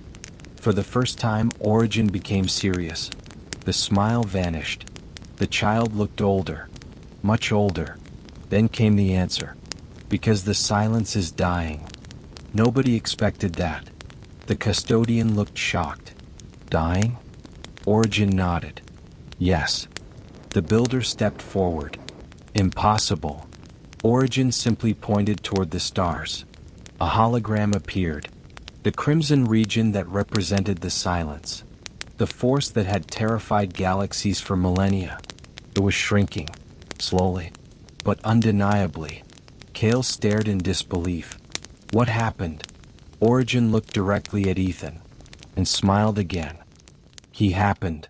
Every eye turned toward Ethan. Ethan immediately pointed at himself. "Me?" "Yes." "How?" Origin's answer was simple. "The silence feeds on ownership." Ethan remembered. The claims. The contracts. The ownership chains. Origin continued. For millions of years, civilizations fought over existence itself. More holograms appeared. Wars. Empires. Collapsed galaxies. Ancient conflicts. Every claim strengthened it. Another image appeared. The trial. Ethan's final decision. His refusal to claim ownership. His acceptance of responsibility instead. Origin pointed toward that moment. When you chose responsibility over ownership. The silence weakened.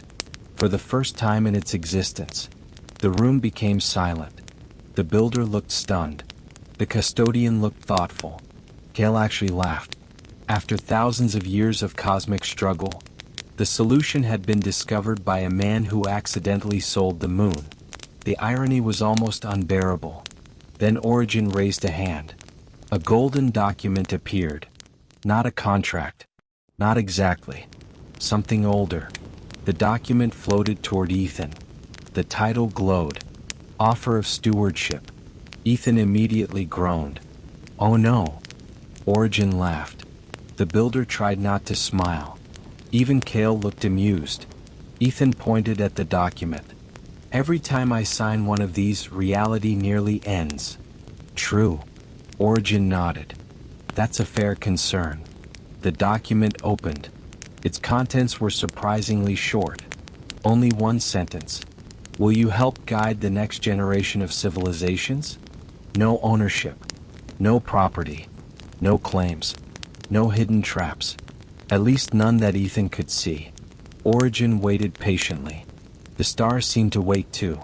Entire civilizations watched through telescopes. Through archives. Through systems beyond human understanding. Waiting for Ethan Carter's answer. The boy who sold the moon. The man who almost erased himself. The accidental participant in a trial older than galaxies. Ethan stared at Earth. Then at the stars. Then at the document. Finally he smiled. "Before I answer." Origin raised an eyebrow. "Yes." Ethan pointed toward the giant living library. "Can I at least read the terms and conditions this time? For the first time in billions of years?" Origin laughed so hard that the moon itself shook. The Boy Who Sold the Moon Epilogue Part 4. The terms and conditions of the universe. Origin's laughter echoed across the moon, not because it was loud, but because reality itself seemed to enjoy the joke. For a few seconds, stars shimmered brighter. The master archive pulsed softly. Even the builder appeared amused. Ethan crossed his arms. "I'm serious." Origin wiped an imaginary tear from one eye. "I know." The child snapped their fingers. Immediately, the golden document expanded. And expanded. And expanded. Ethan's smile disappeared. The document stretched into the sky. Past lunar orbit. Past the giant library. Past several satellites. He stared upward. "You're kidding." Origin shook their head. Volume 1. The builder looked away to hide a smile. Kale openly laughed. The custodian pretended not to hear anything. Volume 1. Ethan repeated. "There are 12. Ethan considered walking into space without a helmet. It seemed easier. Origin finally reduced the document to a manageable size. "Don't worry. I'll summarize. Please." Origin pointed toward the first page. Rule 1. The page glowed. Nothing belongs to anyone forever. Ethan nodded slowly. That one made sense. Rule 2. Knowledge should be protected, not controlled. The builder lowered their head slightly, clearly remembering old mistakes. Rule 3. Every civilization deserves the opportunity to choose its own future. The custodian nodded approvingly. Rule 4. Origin smiled. When possible, avoid accidentally awakening universe-ending entities. Ethan pointed immediately. That rule exists because of me, doesn't it? Partially. Partially? Origin coughed politely. There have been others. That answer raised far too many questions. Before Ethan could ask them, a warning appeared in the sky. The master archive changed color. Blue became silver. Silver became white. The registrar appeared. Not as a voice. Not as a symbol. This time as a person. Or something close to a person. A figure made entirely of shifting light stepped onto the lunar surface. Origin's smile vanished. The builder became serious. Kale stopped laughing. The custodian straightened immediately. Something important was happening. The registrar looked toward Origin, then toward Ethan, then toward Earth. Finally it spoke. "New anomaly detected." Nobody liked those words. Not anymore. Ethan sighed. "Can I have one peaceful day?" "No." The answer came simultaneously from Origin, the builder, Kale, and the custodian. Ethan wasn't encouraged.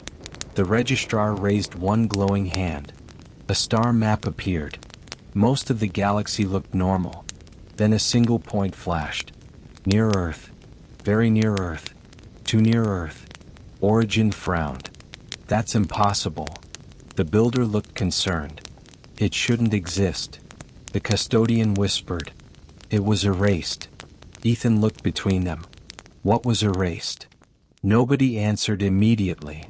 The flashing point grew brighter and brighter until a name appeared beside it. A name recorded nowhere in human history. A name deleted by the silence long ago. Elisar Prime. The room became silent. The Elisari homeworld. The civilization that had supposedly vanished. The civilization Ethan had been sent to find during the trial. The civilization that had warned him. Do not trust the first builder. And according to every record in existence, they were gone. Yet there it was. A world. Alive. Located only a few light hours from Earth. Hidden the entire time. Kale stared at the map. How? Origin looked genuinely puzzled. That worried everyone. Because Origin was rarely puzzled. The registrar zoomed closer. Images began appearing. Oceans, cities, mountains, lights, life. An entire civilization. Still thriving. Still waiting. Still hidden. For thousands of years. Then another transmission arrived. Not through the archive. Not through reality. Through an ordinary radio signal. Simple. Ancient. primitive, the kind humans had used for centuries. The message repeated over and over. A single sentence. We found the answer. Silence filled the moon. The message repeated. We found the answer. Again. We found the answer. Origin slowly looked toward Ethan. The builder looked toward Ethan. The custodian looked toward Ethan. Kale looked toward Ethan. Ethan immediately pointed at himself. Why is everyone looking at me? Origin smiled.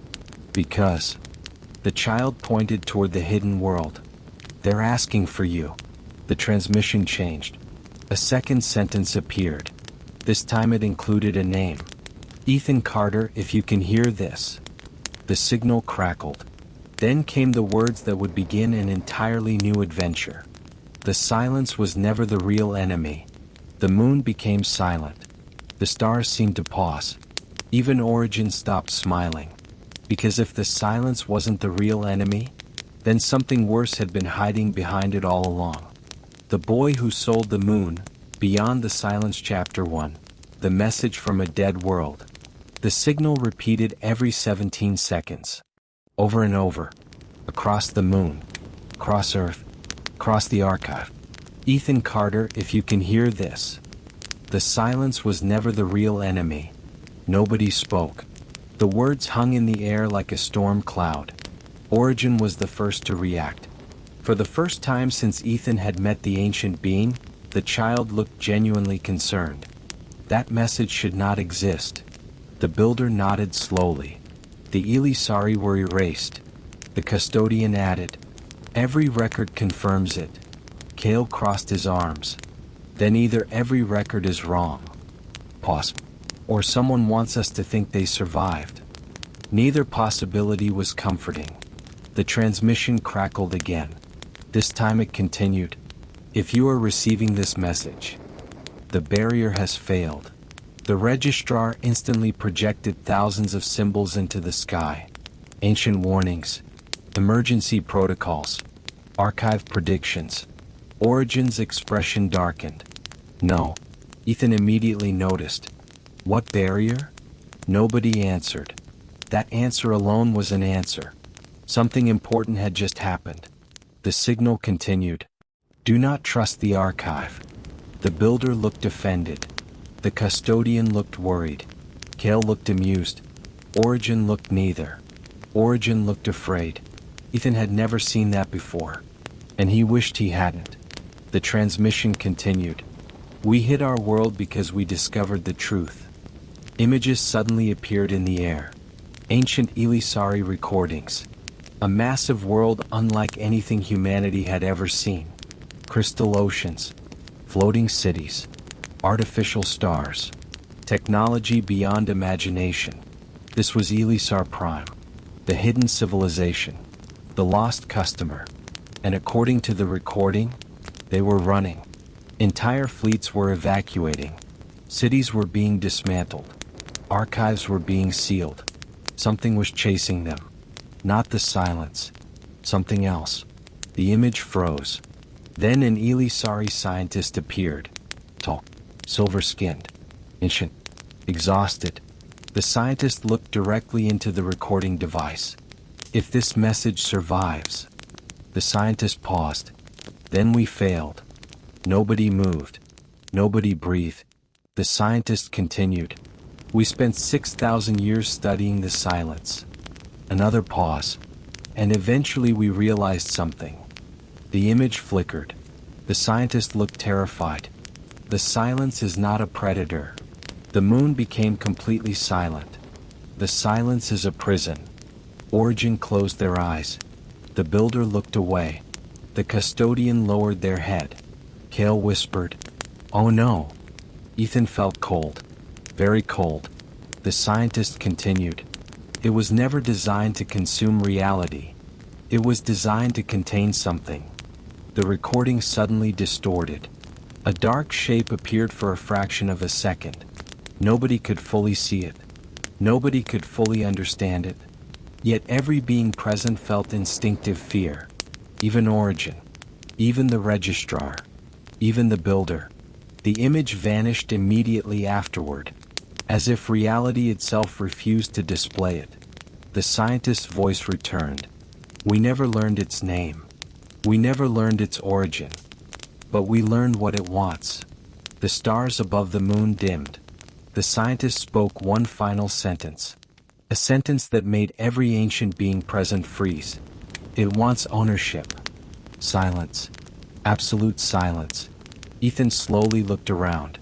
Nobody said a word. Finally he spoke. You're telling me? He pointed toward the stars. The thing inside the prison wants to own reality? No one corrected him. Because that was exactly what the message implied. The transmission wasn't finished. One final section remained. The scientist leaned closer to the camera. If possible, they looked even more frightened. Ethan Carter. Ethan blinked. The recording knew his name. Which made no sense. The message was thousands of years old. The scientist continued. If you are hearing this, then the archive has chosen you. Origin slowly looked toward Ethan. The builder looked toward Ethan. The custodian looked toward Ethan. Kale looked toward Ethan. Ethan groaned. Not again. Nobody laughed. The scientist pointed toward the hidden world. Elisar Prime. Still waiting beyond the stars. Still hidden. Still alive. Then came the final instruction. Come find us. The signal ended. The moon became silent once more. For nearly a minute, nobody moved. Then Origin looked directly at Ethan and said the words that would begin Book 2. Ethan Carter. The child smiled. Would you like to meet your first customer? Far away near the hidden world of Elisar Prime, something ancient opened its eyes, and for the first time in millions of years, it noticed Earth. The boy who sold the moon, Beyond the Silence Chapter 2, Journey to the Hidden World, far beyond Earth, far beyond the known star maps of humanity, something ancient had awakened, and it was watching. On the moon nobody spoke for a long time. The transmission from Elisar Prime had changed everything. The silence was not the enemy, it was a prison. And something inside that prison wanted ownership of reality itself. Ethan sat on a broken section of lunar rock. He looked at Earth hanging in the darkness, then at Origin, then at the builder, then at Kale, then at the custodian. Finally he sighed. So, pause. How dangerous is this mission? Nobody answered. That answer was terrifying. Ethan pointed toward the stars. Whenever nobody answers, people usually die. Kale nodded. That's a reasonable observation. The builder looked uncomfortable. The custodian looked away. Origin smiled. Very dangerous. Ethan nodded. Thank you. That's much more honest. The child laughed softly. Then Origin raised a hand. The giant library orbiting the moon shifted. Thousands of towers rearranged themselves. Millions of glowing pathways connected. Ancient mechanisms awakened. The structure wasn't merely a library. It was a shipyard. Something enormous began moving within it. The stars seemed to bend around the object. Reality itself appeared to make room. Slowly, a vessel emerged. Ethan stared. The Horizon Maker was enormous. This was bigger. Much bigger. The new vessel stretched for nearly 2,000 kilometers. Its surface shimmered like liquid silver. Entire ecosystems existed beneath transparent sections of its hull. Artificial oceans, forests, cities, mountains. It looked less like a ship, more like a small world. What is that? Origin answered simply. The Pathfinder. The builder immediately frowned. You're giving them the Pathfinder? Origin nodded. Yes. The builder looked shocked. The custodian looked shocked. Even Kale appeared surprised. That worried Ethan. Because whenever ancient beings became surprised, something absurd was happening. What makes it special? Origin looked at him, then smiled. It has never been lost. The answer sounded simple. Too simple. Then Ethan realized what that implied. The ship could find anything. Anywhere. Even worlds hidden from reality itself. like Elisar Prime. Suddenly alarms appeared across the star map. The registrar materialized again. Warning. A crimson symbol flashed above the hidden world. Not the silence. Something else. Something older. Something worse. Origin's expression became serious. What is it? The registrar answered immediately. Containment failure detected. The moon became silent. The builder whispered, "No." The custodian lowered its head. Cale stopped smiling. Ethan had learned enough by now to know exactly what that meant. Something was escaping. The registrar continued. Prison breach probability, 12%. The number increased. 13%. 14%. 15%. And climbing. Slowly. Relentlessly. The builder turned toward Ethan. "We don't have much time." How much? Nobody knew. And that was the problem. Origin pointed toward the Pathfinder. "You must leave immediately." Ethan stared at the colossal vessel. "Me? Yes." "Alone?" Origin laughed. "No." The child pointed behind him. 4 figures stepped forward. The builder, the custodian, Kel, and Sarah Lynn. Sarah blinked. "Wait. What?" Origin nodded. "You're coming too." Sarah immediately pointed at herself. "Why?" The answer came from the registrar. Discoverer of owner.log. Sarah looked disappointed. "That's apparently enough?" "Apparently." Cale looked amused. The builder almost smiled. The custodian remained professional. Origin seemed delighted. Within hours the crew assembled aboard the Pathfinder. Humanity watched from Earth. Billions of people. Every screen. Every telescope. Every broadcast. Watching the greatest mission in history prepare to leave. Not to explore. Not to colonize. Not to conquer. But to find answers. Answers hidden for millions of years. Answers buried behind the silence. Answers waiting on a forgotten world. Elisar Prime. As the massive ship prepared to depart, Ethan stood on the observation deck. Earth glowed behind him. Beautiful. Fragile. Home. Sarah stepped beside him. Nervous? Ethan laughed. A little. That was a lie. He was terrified. Sarah looked toward the stars. "What do you think we'll find?" Ethan considered the question, then shook his head. "I don't know." Pause. "But every time I think things can't get stranger." The Pathfinder suddenly activated. Stars twisted. Space folded. Reality bent. And a route appeared. Not through space. Through possibility itself. The ancient vessel began accelerating. The moon shrank behind them. Earth became a distant blue light. The solar system faded into darkness. Ahead of them, a hidden world waited. And somewhere beyond that world, something imprisoned was beginning to wake. Watching. Listening. Waiting. For the boy who once sold the moon. The boy who sold the moon, Beyond the Silence Chapter 3, The World That Should Not Exist. The Pathfinder moved through impossible space. Outside its observation windows, stars no longer behaved like stars. Galaxies stretched into rivers of light. Nebulas folded into geometric patterns. Entire constellations appeared and disappeared within seconds. Sarah stood frozen at the window. "Are we traveling faster than light?" The builders shook their head. "No." "Then what are we doing?" Cale answered. "We're traveling faster than distance." Sarah immediately regretted asking. That explanation somehow made things worse. Cale smiled. "It usually does." Meanwhile, Ethan stared at the navigation display. The route ahead wasn't shown as kilometers, or light years, or parsecs. It was measured in possibilities. Each destination existed as a probability, a choice, a path reality could take. The Pathfinder wasn't crossing space. It was crossing potential. And that was somehow normal for this ship. 3 days into the journey, something happened. The Pathfinder stopped. Completely. Without warning. Without explanation, the engines remained active. The systems remained operational, yet the vessel refused to move. The crew gathered on the command deck. Origin appeared beside the navigation console.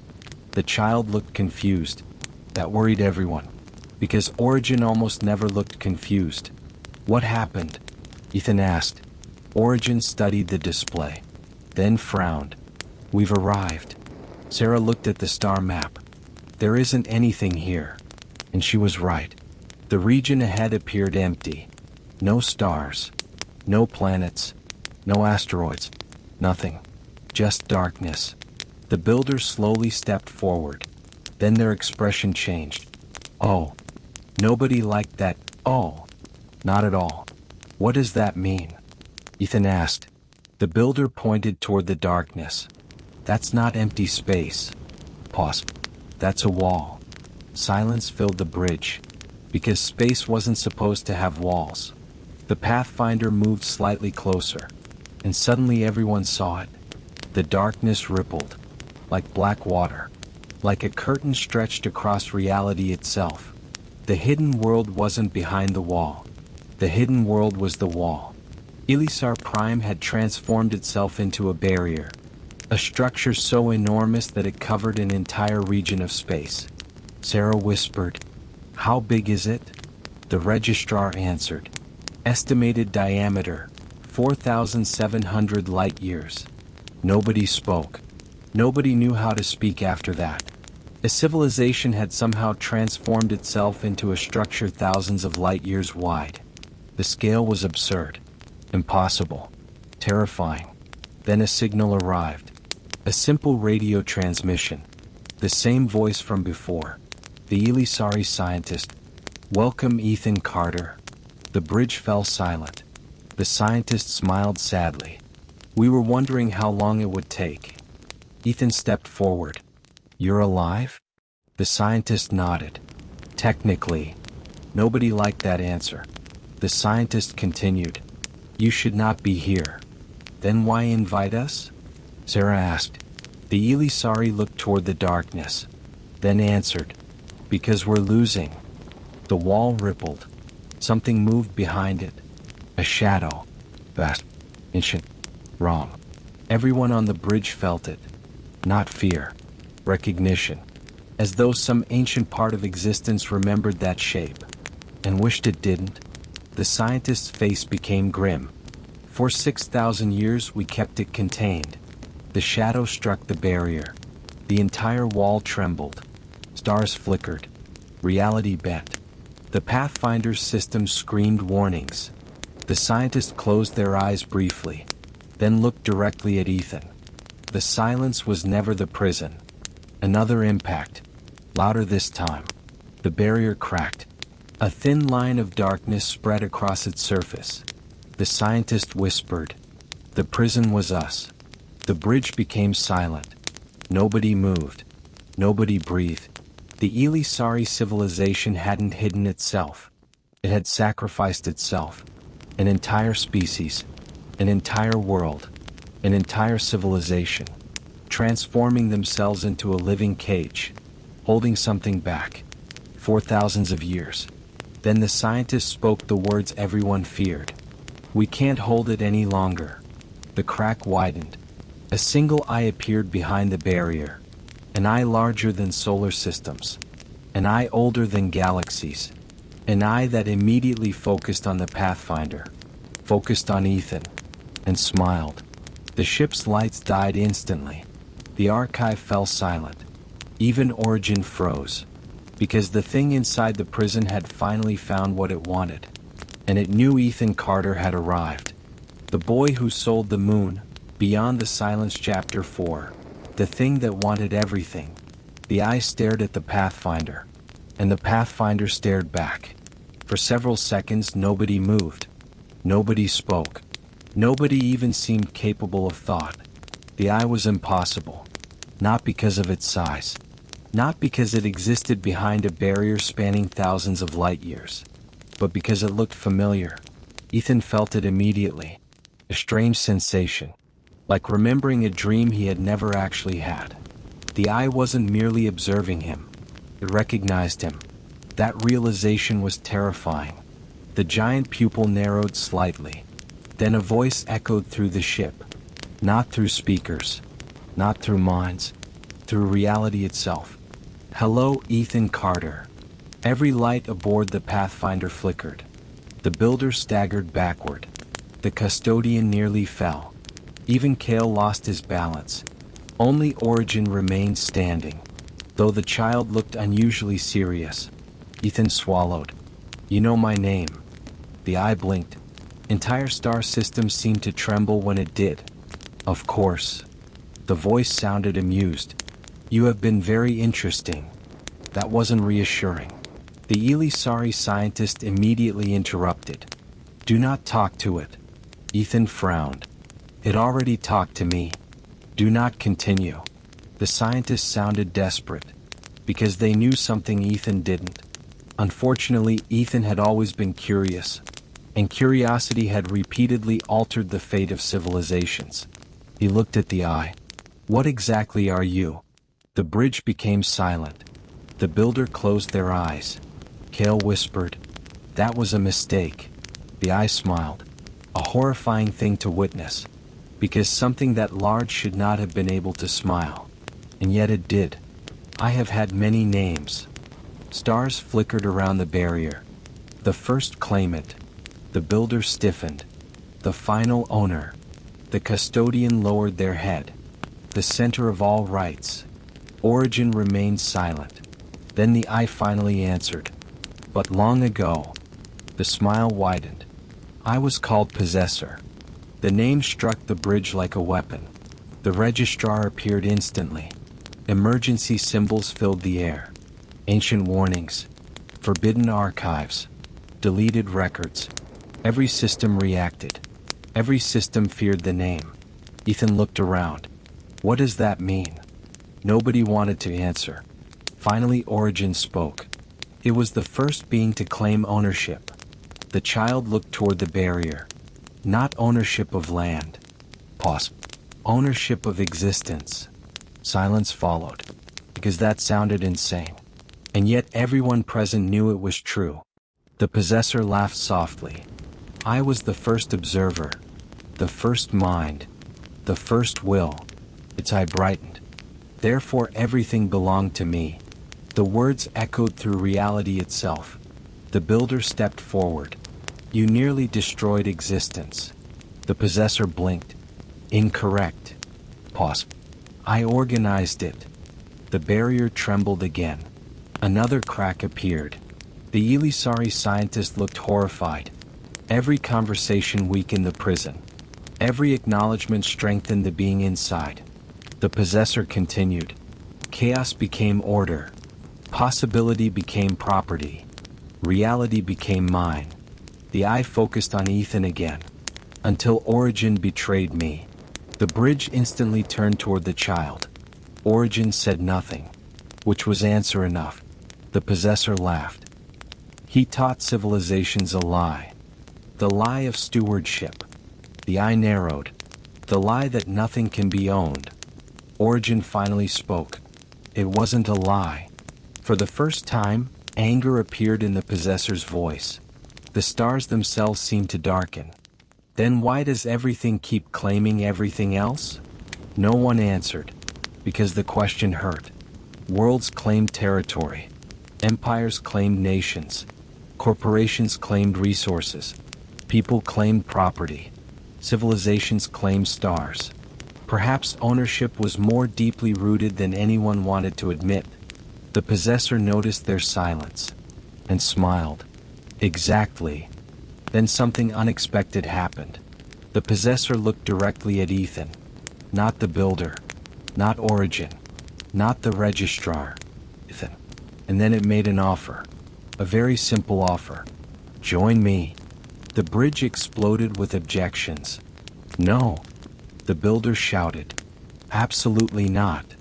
The custodian added. Cale actually laughed. "That's somehow the worst idea yet." The possessor ignored them. Its attention remained fixed on Ethan. "You understand something they do not." Ethan blinked.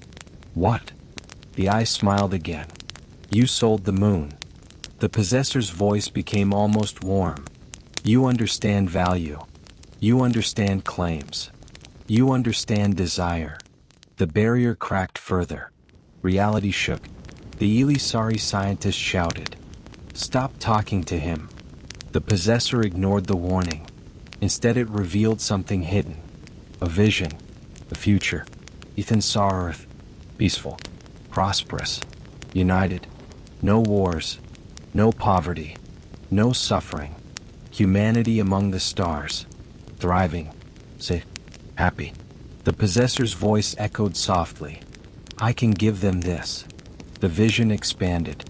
Thousands of civilizations. Millions. All united. All stable. All ordered. No conflict. No uncertainty. No chaos. A perfect universe. The price appeared moments later. The possessor finally spoke the cost. All I require. The eye widened. The crack spread. The prison shook. And the being older than galaxies smiled. Is ownership of the future. Far away inside the living barrier of Elisar Prime, ancient alarms began ringing. For the first time in 6,000 years, the prison was failing. And Ethan Carter would soon have to make the most important choice in the history of reality. The boy who sold the moon, Beyond the Silence Chapter 5, The Price of a Perfect Universe. The vision remained suspended before Ethan. A perfect Earth. A perfect galaxy. A perfect future. No wars. No hunger. No loneliness. No fear. No uncertainty. Everything humanity had ever dreamed of. Everything civilizations had ever fought for. Everything history had ever failed to achieve. The possessor waited. Patiently. Confidently. Because it already knew the offer was tempting. The eye watched Ethan carefully. You see. The voice echoed softly. No more suffering. The vision shifted. Children played in peaceful cities. Worlds flourished. Entire civilizations cooperated. Stars were explored. Knowledge was shared. Life prospered. Even the builder stared at the image. Even the custodian. Even Kale. Because perfection is difficult to ignore. The possessor smiled. I offer certainty. The barrier cracked again. A piece of darkness slipped through. Only a tiny fragment. Yet nearby stars immediately rearranged themselves around it. Reality was already beginning to obey. The Elisari scientist looked horrified. Do not listen. The scientist's voice trembled. We listened. Everyone turned. The scientist stared at the vision. With regret. With guilt. With fear. We accepted the offer. Silence filled the bridge. The possessor stopped smiling. Just for a moment. Then it smiled again. And your civilization prospered. The scientist nodded slowly. Yes. Pause. It did. Nobody expected that answer. The builder frowned. The custodian looked confused. Even Origin seemed surprised. The scientist continued. Our worlds became peaceful. Our technology advanced. Our people became happy. The vision above Ethan seemed validated. The possessor spread its influence proudly. You see. Then the scientist whispered. And then we stopped dreaming. The bridge became silent. The possessor's smile weakened. The scientist continued. No one explored. No one questioned. No one imagined. The image changed. The prosperous cities remained. The happy citizens remained. The peace remained. Yet something felt wrong. Everything was identical. Everything was predictable. Everything was fixed. The future had become a script, and everyone was following it. Perfectly. Forever. The scientist looked toward Ethan. There was no suffering. Pause. But there was no freedom either. The possessor's eye narrowed. Freedom creates chaos. Origin finally stepped forward. Freedom creates possibility. The possessor immediately answered. Possibility creates pain. Origin nodded. Sometimes. The child pointed toward Ethan. and possibility created him. The bridge became quiet, because everyone understood the point. Ethan Carter wasn't supposed to matter. He wasn't a chosen hero. He wasn't a cosmic ruler. He wasn't the strongest or smartest being in existence. He was simply a person who made unexpected choices. A person who repeatedly refused to follow the script. The possessor looked toward Ethan. Its voice softened. You could save them. The vision shifted again. This time Ethan saw Earth burning. Cities collapsing. Worlds dying. Civilizations vanishing. The prison failing. The possessor escaping. Reality breaking apart. Countless lives lost. The eye focused on him. Or you could save everything. The temptation was real. Painfully real. For the first time Ethan struggled. Not because he wanted power, but because he wanted people to live. Sarah noticed immediately. Ethan. He looked toward her. What? Sarah stepped closer. The vision reflected in her eyes. The perfect future. The peaceful universe. Everything anyone could ever want. Then she smiled. A simple human smile. Not perfect. Not eternal. Not guaranteed. Real. If someone offered me a perfect life. She paused. I'd want to know why they needed my permission. The bridge became silent. Even Cale laughed. A genuine laugh. That's an excellent question. The possessor didn't answer. And that was an answer. The builder stepped forward. You don't need permission to create peace. The possessor remained silent. The custodian added. You only need permission if you're taking something. The eye darkened. The prison shook. The cracks spread faster. Because they were getting closer to the truth. Finally Ethan looked directly at the possessor. What exactly do you mean by ownership of the future? For the first time, the possessor hesitated. Only briefly. But everyone noticed. Then came the answer. The right to choose it. The bridge went silent. Because now the price was clear. The possessor wasn't offering peace. It was offering control. Absolute control. Over every future. Every choice. Every possibility. Every dream. Forever. The eye smiled one final time. And asked its own question. Is that not worth the cost? Ethan stared at the vision. At the perfect worlds. At the peaceful civilizations. At the future without pain. Then he noticed something. Something nobody else had seen. In every vision, every person smiled. Exactly the same way. And not one of them looked surprised. Not once. Ethan slowly smiled. Because he finally understood what was missing. The future the possessor offered contained happiness. But it contained no discovery. No mistakes. No risks. No wonder. No one would ever accidentally sell the moon. And somehow, that made the entire future feel smaller.